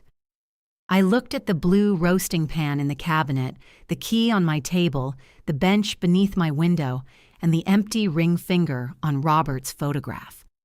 "Until you return that ring yourself," I said, "you will not come into this house for his belongings. I will not provide material for your page. I will not host dinners where I'm expected to serve everyone while being treated like the least important person in my own marriage. Claire's voice dropped. You're shutting me out. I'm closing a door you kept walking through without asking. If that's what you want, fine. It isn't what I want. Then stop. You first. She hung up. The house became quiet again. I sat at the dining table where Martin had placed the box. A faint square remained in the dust. For a long time, I stared at that empty mark and wondered how something could come so close to being returned and still feel farther away than ever. I wiped the square from the table. For the next 17 days, Claire did not call. I knew the exact number because every morning I told myself I was not counting. Then I counted. Her memorial page remained online. The section about me stayed unchanged. New stories appeared beneath it, including one from a man who claimed Robert had rescued him during a boating accident. June investigated and determined Robert had once handed the man a life jacket while the boat was still tied to the dock. People become heroic very quickly after death, she said. So do accidents. I'm going to report it. To whom? She had no answer, but that rarely stopped her. I stopped looking at the page. The first Sunday after the birthday dinner, I ate scrambled eggs at 6 p.m. The second Sunday, I invited June, Sam, and Elaine for soup. I almost canceled twice. Robert had always occupied the end of the table nearest the kitchen. Without him, I could either leave the chair empty or place somebody in it. I put the soup pot there instead. Sam brought bread. Elaine brought wine. June brought nothing and criticized the soup before tasting it. It needs salt, she said. You haven't tried it. I know your character. We talked about ordinary things until Elaine mentioned a restaurant where Robert once tried to leave without paying because he had become distracted by an argument about parking meters. He came back, I said. After I chased him into the lot, Elaine said. He thought you were waving goodbye. He waved back. Sam laughed so hard he spilled soup on the table. The evening was not a memorial. No one raised a glass. No one explained what Robert had represented. We told stories until he became irritating again. After they left, there were dishes in the sink and crumbs beneath the table. I stood in the messy kitchen and missed him, without feeling erased. Owen knocked the following Tuesday. He held a paper grocery bag in one hand. I brought milk, he said. Why? Claire said you buy the small carton now. I looked at the bag. She told you that? She noticed it when she was here. That was weeks ago. She notices things. Yes. He followed me into the kitchen and put the milk in the refrigerator. It was the large carton. I won't finish that, I said. I will. Are you moving in? No. Then you're overestimating your access. He smiled, but it did not last. His eyes were bloodshot. He had lost weight, not enough for anyone else to mention, but enough for me to see it along his jaw. How is she? I asked. Angry. At me? At everyone. That sounds exhausting. It is. I poured coffee. Owen sat at the table, resting both hands around the mug without drinking. Martin gave the ring back to her, he said. The coffee pot remained in my hand. When? The day after he came here. Where is it now? At our house. With Claire. Yes. I put the pot down. The ring was no longer in Martin's drawer, no longer on his hand. It was closer to me by several miles and farther away by everything else. Did he tell her about the engraving? I asked. Yes. She told me. He told her more than that. Owen finally drank his coffee. What more? That Robert wanted hospice. I sat across from him. Claire knew. She knew Robert said it. She didn't know what he said to Martin. I waited. Owen looked at the steam above his cup. On the way back from one of the appointments, Robert told Martin he didn't want any more treatments. Martin said Robert was afraid you'd keep pushing because you weren't ready. I remembered that appointment. Martin had brought Robert home just after 4. Robert refused dinner and went to bed wearing his clothes. When I tried to remove his shoes, he cried. Not loudly. Robert had always treated crying as a household repair best done without an audience. The next morning, Owen continued. Robert told Martin he'd talk to you. He said you were angry, but you listened. I was furious. Martin told Claire that too. I looked toward the hallway. Why now? Because she accused him of letting you talk him into returning the ring. He said you didn't. Then they started arguing, and he told her what Robert had said. How did she respond? She asked why he had let her believe he wanted Robert to keep fighting. That was the right question. What did Martin say? That he never corrected her. Also true. He told her he should have. Owen rubbed his forehead. Claire said all of us had been lying to her. Did you? No. But I let her say things I knew weren't fair because I thought arguing would make it worse. Did it work? He gave me a tired look. I pushed the sugar bowl toward him. He did not use sugar, but the gesture gave my hands something to do. Are you here because she asked you to come? No. Does she know? Yes. Was she angry? Yes. There was a pattern developing. Owen, I am not going to discuss your marriage behind her back. I'm not asking you to. You brought me a gallon of milk and told me she's exhausting. I said, this is exhausting. You married a precise woman. Choose your prepositions carefully. His mouth twitched. Then his face crumpled so quickly I looked away to give him the chance to recover. She thinks I betrayed her, he said. Did you? I told Martin he should return the ring. That isn't betrayal. She thinks it is. What do you think? I think I should have stopped her at the memorial. Yes. He absorbed that. I reached across and placed my hand over his. But that doesn't make you responsible for everything she does next. She says I'm taking your side because it's easier than living with her grief. Is it? No. Good. He almost smiled. I love her, he said. I know. I don't know how to help her. Stop helping her avoid herself. That sounds like something from a book. It sounds like something I learned by being married to Robert. He turned his hand beneath mine and squeezed my fingers. Before he left, he poured himself a glass of milk and drank it standing at the counter. You don't have to prove a point, I said. I bought it. You bought too much. I was optimistic. After he left, the carton looked enormous in my refrigerator. Martin called that afternoon. I answered because he no longer had the ring. I owe you an apology, he said. Yes, I'd like to give it in person. You already tried to give me something in person. I won't bring a box. I agreed to meet him at a diner halfway between our houses. The place had cracked red booths and a pie case that turned slowly beside the register. Martin was already seated when I arrived. He stood as I approached. You don't have to do that, I said. My mother would come back and hit me if I didn't. Sit quickly. He did. A waitress poured coffee without asking. Martin ordered apple pie. I ordered nothing, then ate half his pie while he talked. I accepted the ring because Claire put me in a position where refusing felt cruel, he said. I know. I kept it because I didn't want her to feel rejected. I know that too. I wore it because you've covered the pattern. He looked down at his coffee. I liked being important to her. That was new. I waited. After my wife died, Owen checked on me constantly, he said. Then he stopped because I was fine. I wanted him to stop. At least, I thought I did. Being fine is lonely, yes. The pie plate sat between us, one fork on each side. When Robert got sick, Claire called me. She asked for rides, updates, opinions. She listened to me. She made me feel useful. She made me a nurse, and you a rescuer. Martin flinched. That's what it became. That's what you allowed. Yes. He did not defend himself. It removed some of my anger's furniture. Robert never asked me to keep him fighting, Martin said. He asked me to let him talk about anything except cancer. Sometimes he wanted breakfast. Sometimes he wanted to complain about the way you loaded the dishwasher. He loaded spoons facing down. He said you took that personally. I did.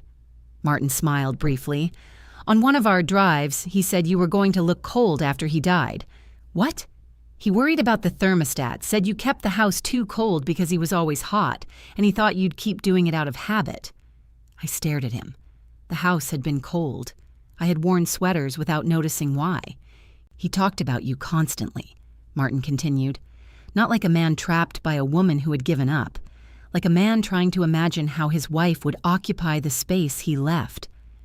My throat tightened. Did you tell Claire that? Yesterday. And? She said Robert had been protecting you. He was. Martin looked surprised. We protected each other, I said. That's what marriage was for us. Not hiding truth. Carrying it until the other person could stand. I should have told her sooner.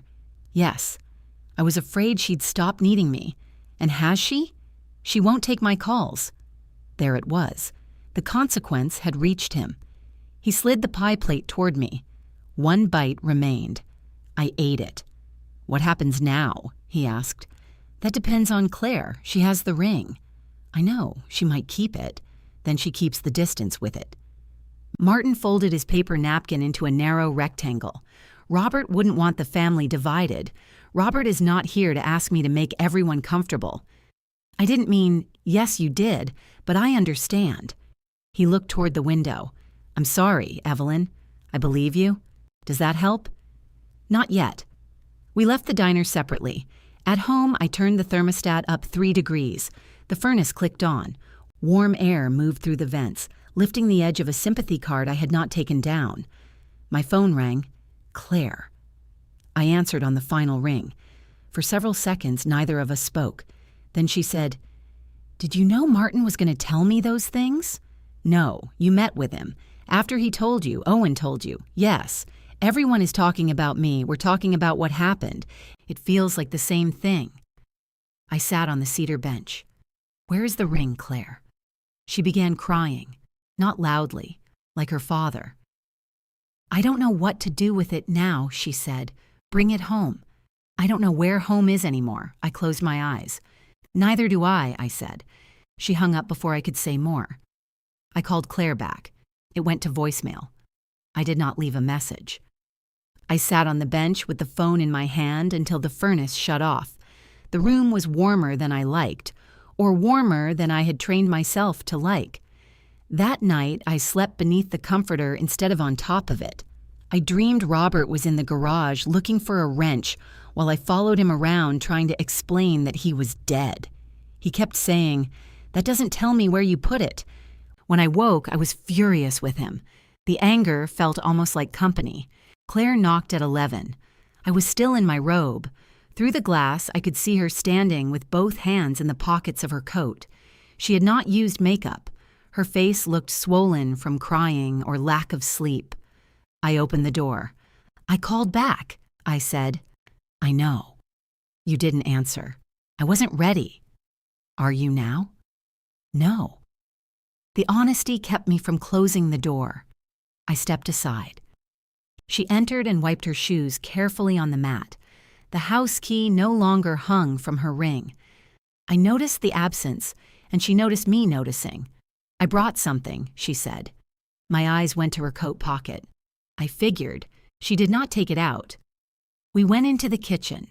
The large carton of milk stood in the refrigerator door, still mostly full. Claire opened the refrigerator without asking, then stopped and looked at me. May I? Yes. She took out the milk. Why did you buy this much? Owen. He came here? He brought it? When? Tuesday. She stared at the carton. He said he bought milk. I thought he meant for our house.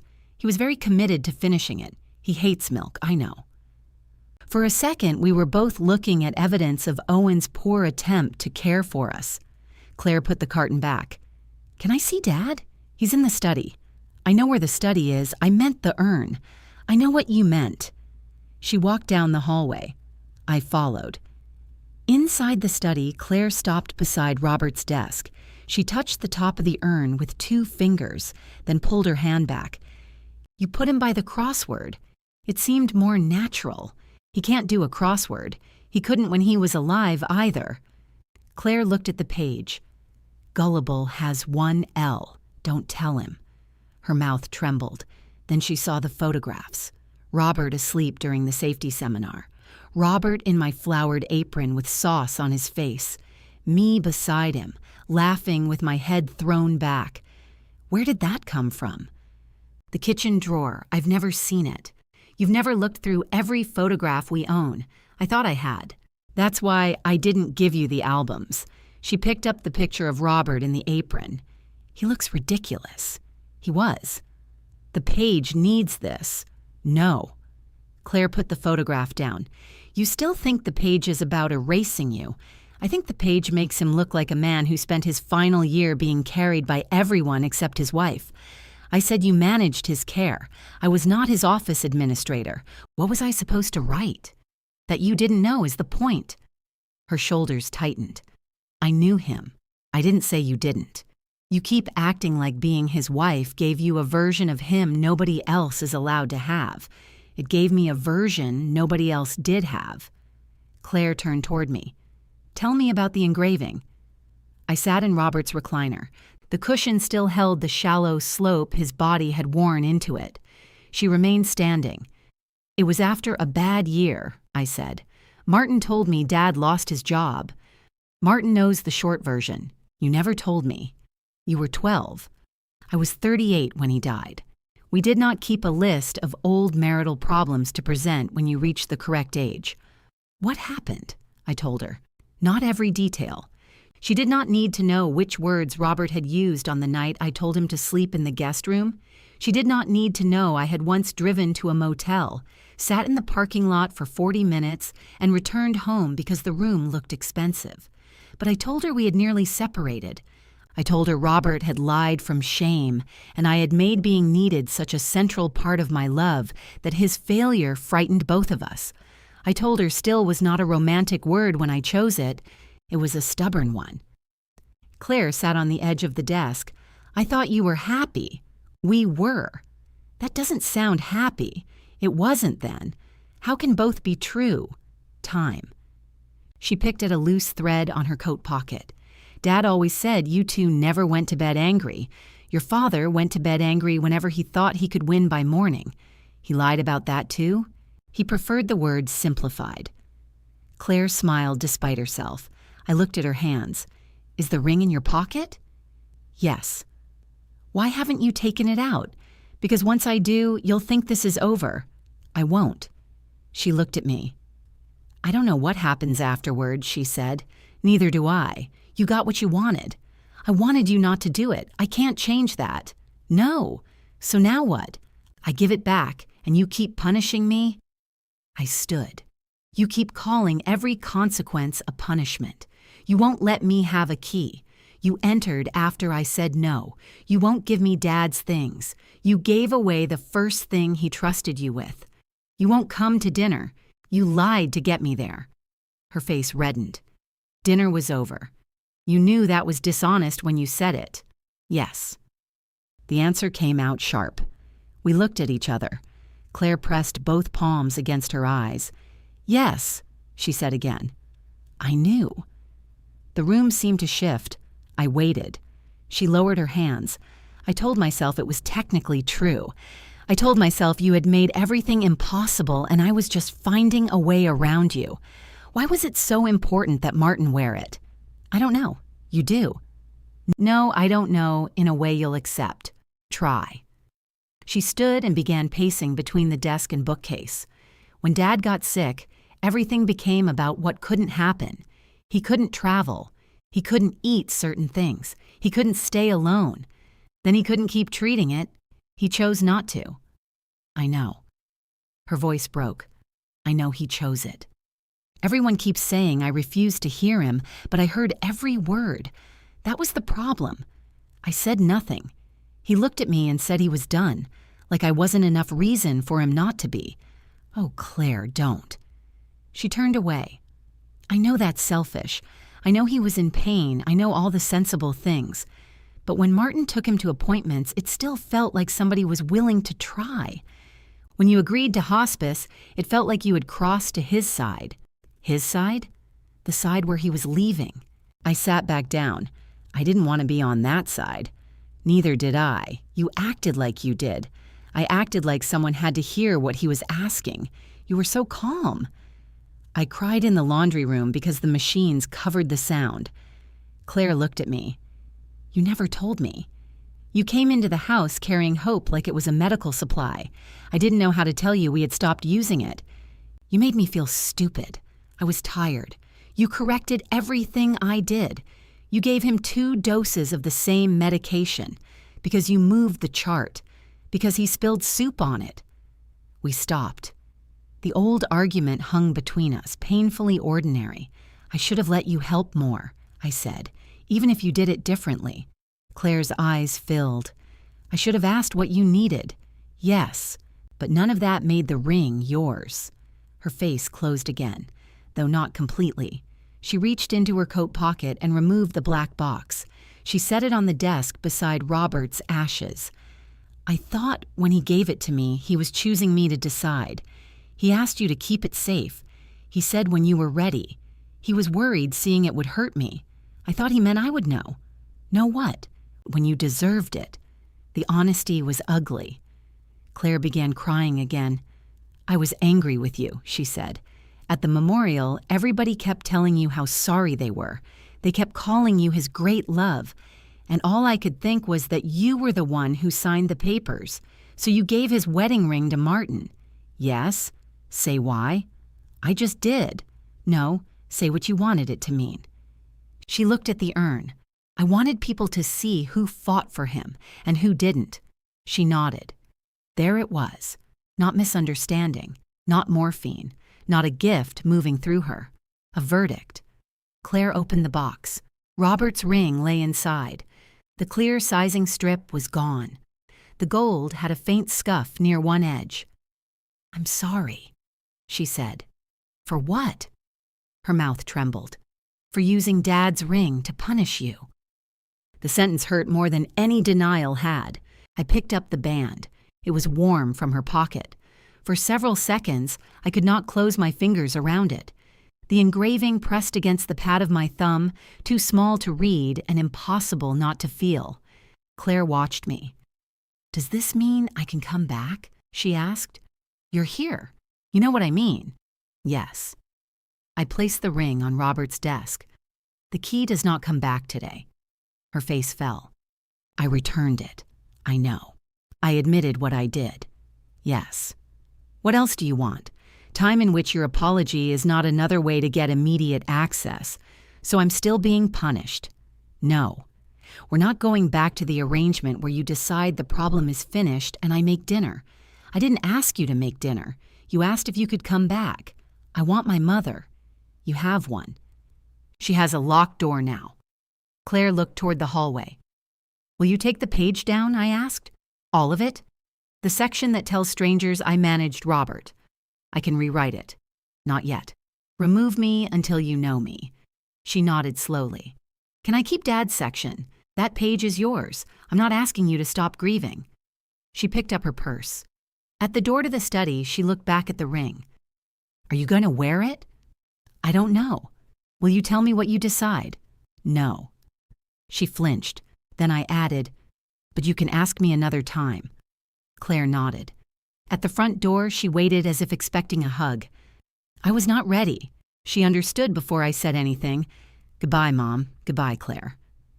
After she left, I returned to the study. Robert's ring rested beside the crossword. I lifted it, carried it into my bedroom, and sat on the cedar bench. I did not put it on a chain. I did not slide it onto my thumb or place it beside my own ring. I held it in my closed hand until the warmth Claire had left in the gold became mine. I put Robert's ring in the porcelain dish on my dresser. The dish had held loose buttons, earring backs, and the tiny screws from his glasses whenever he tried to repair them without sufficient light. His ring looked too important there. I moved it to the top drawer. That felt like hiding it. I took it out and returned it to the dish.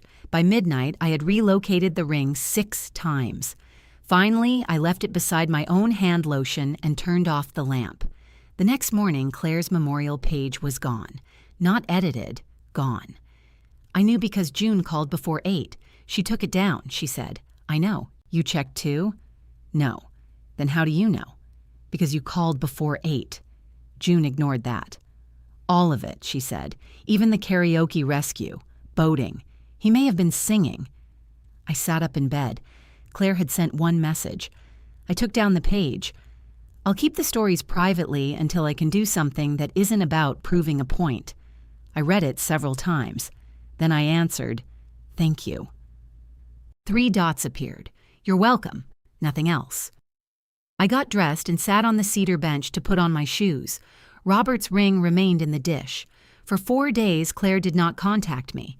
On the 5th, she called at 6 in the evening. "May I come over tomorrow?" The question sounded rehearsed. "For what?" "Coffee." "You don't drink coffee. I can drink tea. You don't like my tea." "I'm trying, Mom. I know." I looked around the kitchen. 2 plates sat in the drying rack. Crumbs remained on the table from Sam's toast. The house no longer looked prepared for inspection. "Come at 10, I said. Claire arrived at 9:58 and knocked. I made tea. She brought bakery muffins and did not tell me to freeze the extras. We sat at the table and spoke about Owen's work, June's war with the manager of her pharmacy, and the fact that Martin had started taking a painting class. "What does he paint?" I asked. "Mostly bowls of fruit. Are they good?" "No." "That might help him." Claire looked down at her tea. "He misses you." "Martin?" "Yes." "I'm not ready to miss him." "He understands." "Does he?" "He's learning." She broke the top off her muffin and placed the rest on a napkin. After a while, she asked, "What are you doing with Dad's clothes?" "Nothing yet." "Okay." I waited for the request. It did not come. Claire noticed me waiting.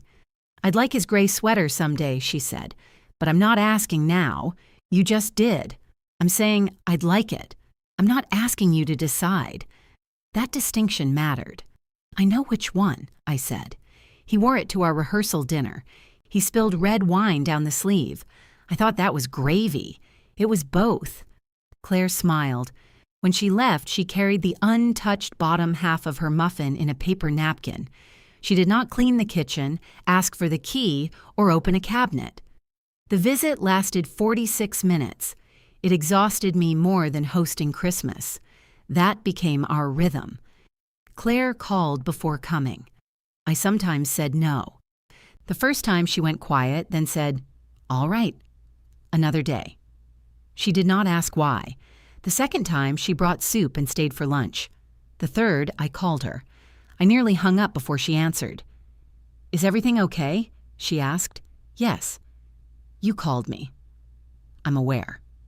"Sorry. I found a container in the freezer labeled pasta. That sounds promising. It's dated last August. Throw it out. I think you made it. Then definitely throw it out." I laughed. Claire did too. Neither of us mentioned that I could have called anyone. The key remained in my dining room drawer. Robert's ring stayed in the porcelain dish until I took it to a jeweler in June. I asked the woman behind the counter to put it on a plain gold chain. "Would you like it polished?" she asked. "No. There's some wear along the edge." "I know." She held the band beneath a bright lamp. "The engraving is lovely. It isn't for display." She glanced at me. "I mean the chain," I said. "I want it long enough to wear under my clothes. When I collected it, I put the chain around my neck in the parking lot. Robert's band settled below my collarbone. It felt heavy for something so small. I wore it home beneath my blouse. Claire noticed 2 weeks later. We were standing in the garage looking at the bench plans Robert had left. She reached for a pencil on the work table, and the chain slipped above my collar when I bent. She stopped. "You're wearing it."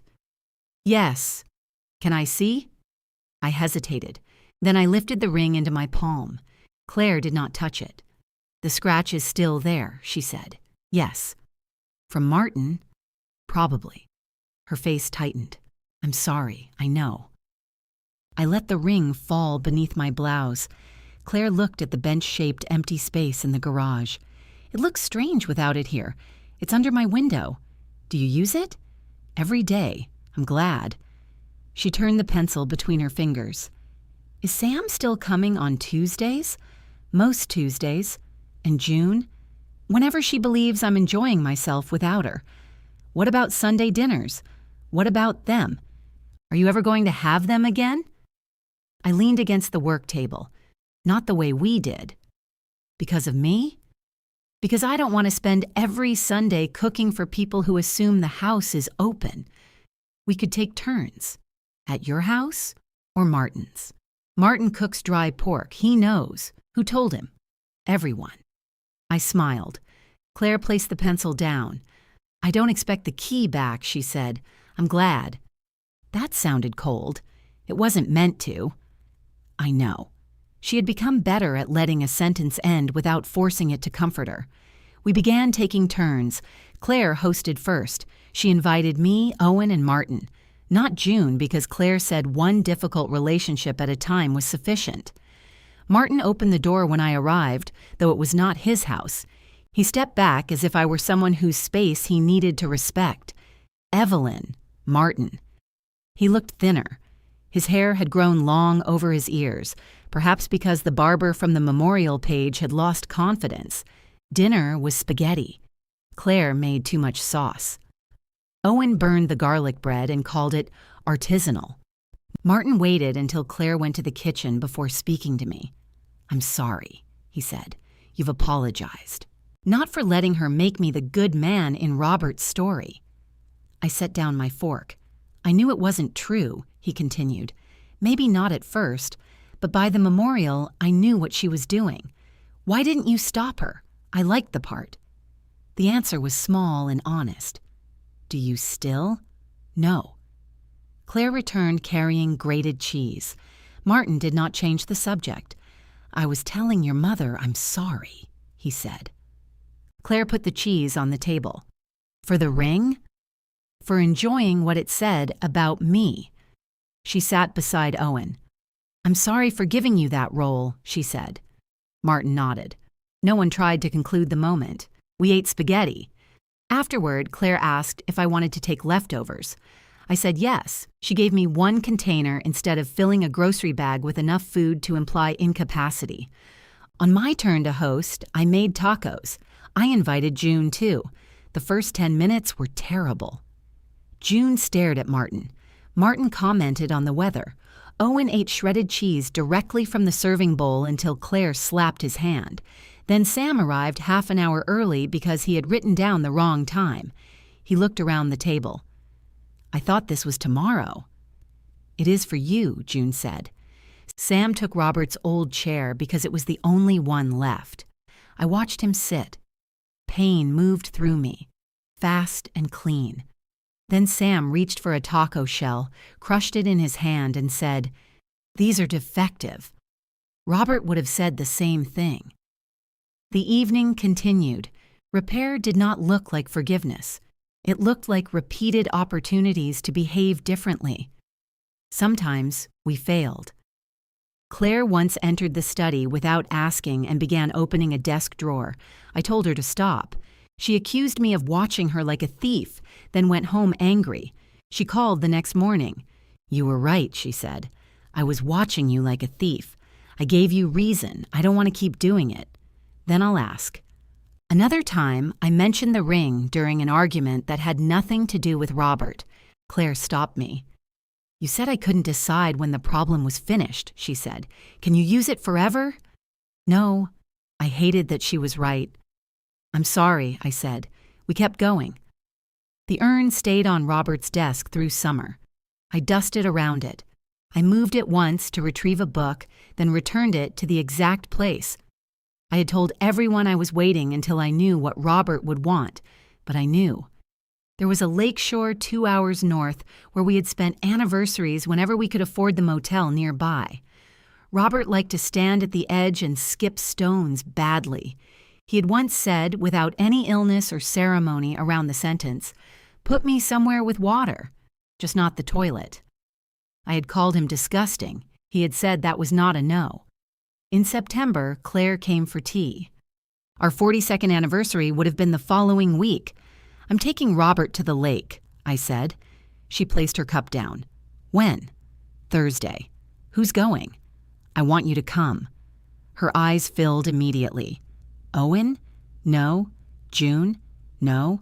Martin? No. Just us?" "Yes." She looked toward the study. "Why me?" "Because you're his daughter." "After everything?" "It isn't a prize." Claire wiped beneath one eye. "What do you want me to do? Come here at 7. Wear shoes that can get wet. Don't plan anything. No reading? No. Music? No. Pictures? If I want one, I'll ask." She nodded. "Okay." On Thursday morning, I placed the urn in a canvas tote and packed 2 bottles of water. Robert's ring hung beneath my sweater beside my own. At 7 precisely, Claire knocked. When I opened the door, she was standing alone. Her hands were empty. "You packed light," I said. Claire glanced down at herself. "You said not to bring anything. I expected you to interpret that creatively. I almost brought coffee. Why didn't you? You would have said you already made some." "I did." She nodded toward the kitchen. "Can I have a cup?" "Yes." That was how we began the day we scattered Robert's ashes, standing at my counter drinking coffee from mismatched mugs while his remains waited in a canvas tote by the door. Claire saw the bag. "Is that him?" "Yes." "It looks like the bag you take to the farmer's market." "It is. You put Dad in with the reusable produce bags?" "I removed those." She covered her mouth, but the laugh escaped. Robert would have been pleased.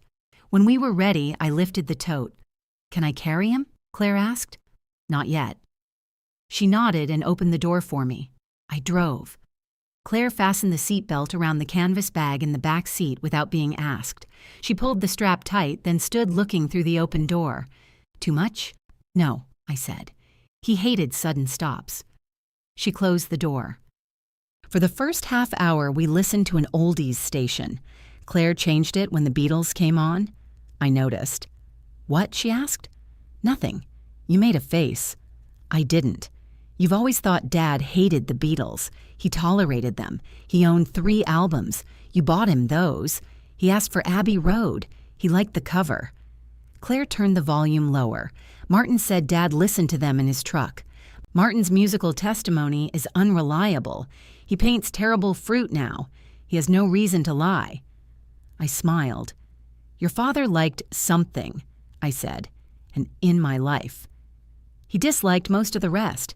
That still counts as liking the Beatles. It counts as liking 2 songs. You let him have complexities, but nobody else."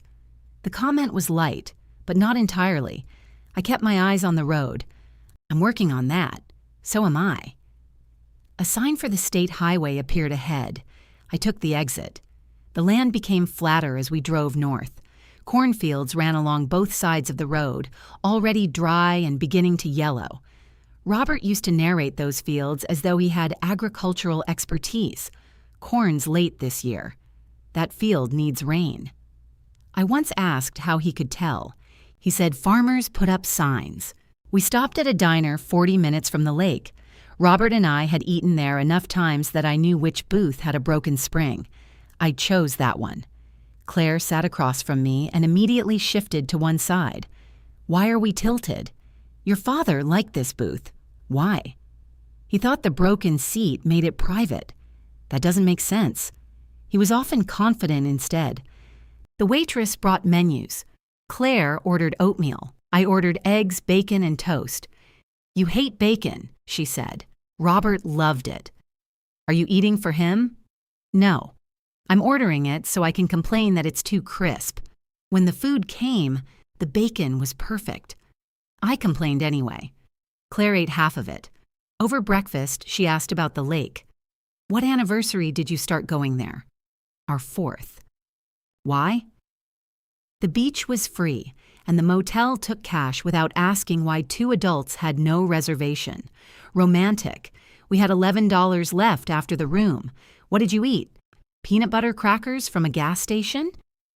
She stirred brown sugar into her oatmeal. Was that before or after Dad lost the first wedding ring? Before. Her spoon stopped. First wedding ring? He dropped the original down the bathroom sink in a motel outside Cleveland. "You never told me there was another one." "It was not an important family event. He said the band I had was the original. He preferred the word simplified." Claire shook her head. "The ring I gave Martin wasn't the one from your wedding. It was the one from most of the marriage. That feels different." "It isn't." "I know." She ate quietly. After a moment, she said, "I'm glad you told me." I looked at her. "It's not for the page," she added. "I know." At the lake, the parking lot was almost empty. The summer crowds had gone, leaving faded lines, 2 gulls, and a man sitting in a truck eating something from a paper bag. Claire reached for the tote. I handed it to her. She held Robert against her ribs. "Still heavy," she said. "Yes." We followed a narrow path through high grass. The morning was cool enough for sweaters, but sunlight flashed hard on the water. Wind pushed small waves against the stones. Robert had never been able to skip them properly. He threw with too much force. Every stone entered the water like an accusation. Claire bent and picked one up. Dad used to make me search for flat ones. He blamed the stones. He blamed my throwing. His was worse. "I know," Martin told me. I looked at her. She grimaced. "Sorry. No. He was there too." The admission felt strange and necessary. Claire handed me the tote. She slipped her phone from her pocket, turned it off, and put it back. "I wasn't going to take pictures," she said. "Thank you." We walked past the public beach to a rocky curve where low trees leaned toward the shore. Robert and I used to sit there with our shoes off, pretending the water was warmer than it was. On our 25th anniversary, the year of still, we had come to the same place and spent most of the afternoon arguing about whether forgiveness could be trusted if the person offering it remained angry. Robert said yes. I said that was convenient. By dinner, we had agreed that forgiveness was not a mood. It was a decision with poor consistency. I set the tote on a flat stone. "This is the place," I said. Claire looked around. "There's nobody here. That was part of the appeal. What do we do?" "I've never done it before." "The funeral director didn't give you instructions?" "He did." I stopped listening when he called Robert the decedent. I opened the tote and lifted out the urn. The brass-colored lid refused to turn. Claire knelt beside me. "Let me. I can open it." "I didn't say you couldn't. I heard it in your tone. That might be your issue." I stared at her. She pressed her lips together. "May I try?" I handed her the urn. She braced it between her knees and twisted. Nothing happened. "Very impressive," I said. "Did they glue it?" "I hope not. We took turns until both of us were sweating." Finally, Claire used the rubber sole of her shoe for traction. The lid turned with a sharp scrape. "There," she said. "Don't look proud. Your father is inside a difficult jar." A clear plastic bag sat beneath the lid, tied at the top. Claire looked at me. "They don't show this part in movies," she said. "No. Do we take the bag out?" "I think so." "What if it tears?" "Then Robert goes somewhere with water more quickly than intended." She laughed, then began crying in the same breath. I put one hand on her shoulder. We lifted the bag together. The ashes were pale gray, finer than sand in some places and coarse in others. Robert had been 6 feet tall, impatient, loud when sneezing, and incapable of entering a room without filling it. Now I could hold what remained with one arm. Claire wiped her face. "Do you want to say something?" she asked. "I didn't prepare anything. You told me not to. I told you not to. What would you have said if I prepared something?" "That I told you not to." She nodded. "That's fair." I untied the bag. The wind lifted a strand of my hair across my mouth. I pulled it away and looked over the water. "All right, Robert," I said. "This is the lake." My voice sounded too small outside. "You left the bench unfinished. Sam says you measured the arm wrong. I defended you, but he had evidence." Claire sniffed beside me. The porch light was not defective. Owen fixed it in less than a minute. "I defended you about that, too." A laugh moved through my tears. "I have your ring." Claire brought it back. Claire lowered her head. "I'm still angry with you," I continued. "Not about dying, about leaving me to decide what to do with all the things you didn't finish. The garage is ridiculous. There are 3 unlabeled cans under the sink. One may be paint, one may be poison." "Mom," Claire whispered. He knew. I touched the band beneath my sweater. "The house is warmer. You were right about that." The wind moved against us. "I don't know how to do this," I told him, "but I'm still here." The final words broke. Claire reached toward me, then stopped before touching. "May I?" she asked. I nodded. She put her arm around my waist. We stood that way until the water blurred. I took the open bag in both hands. Claire held the bottom while I tilted it. A stream of ash fell across the stones. Then the wind caught it and carried it outward in a pale cloud. Some blew back onto my shoes. "Oh, Robert," I said. Claire made a strangled sound. "He always did come back into the house with dirty feet," she said. We began laughing.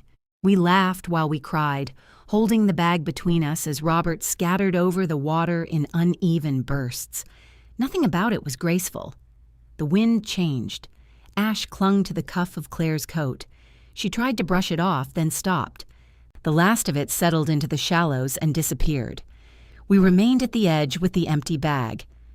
"I'm sorry, Dad," Claire said. I did not ask what she meant.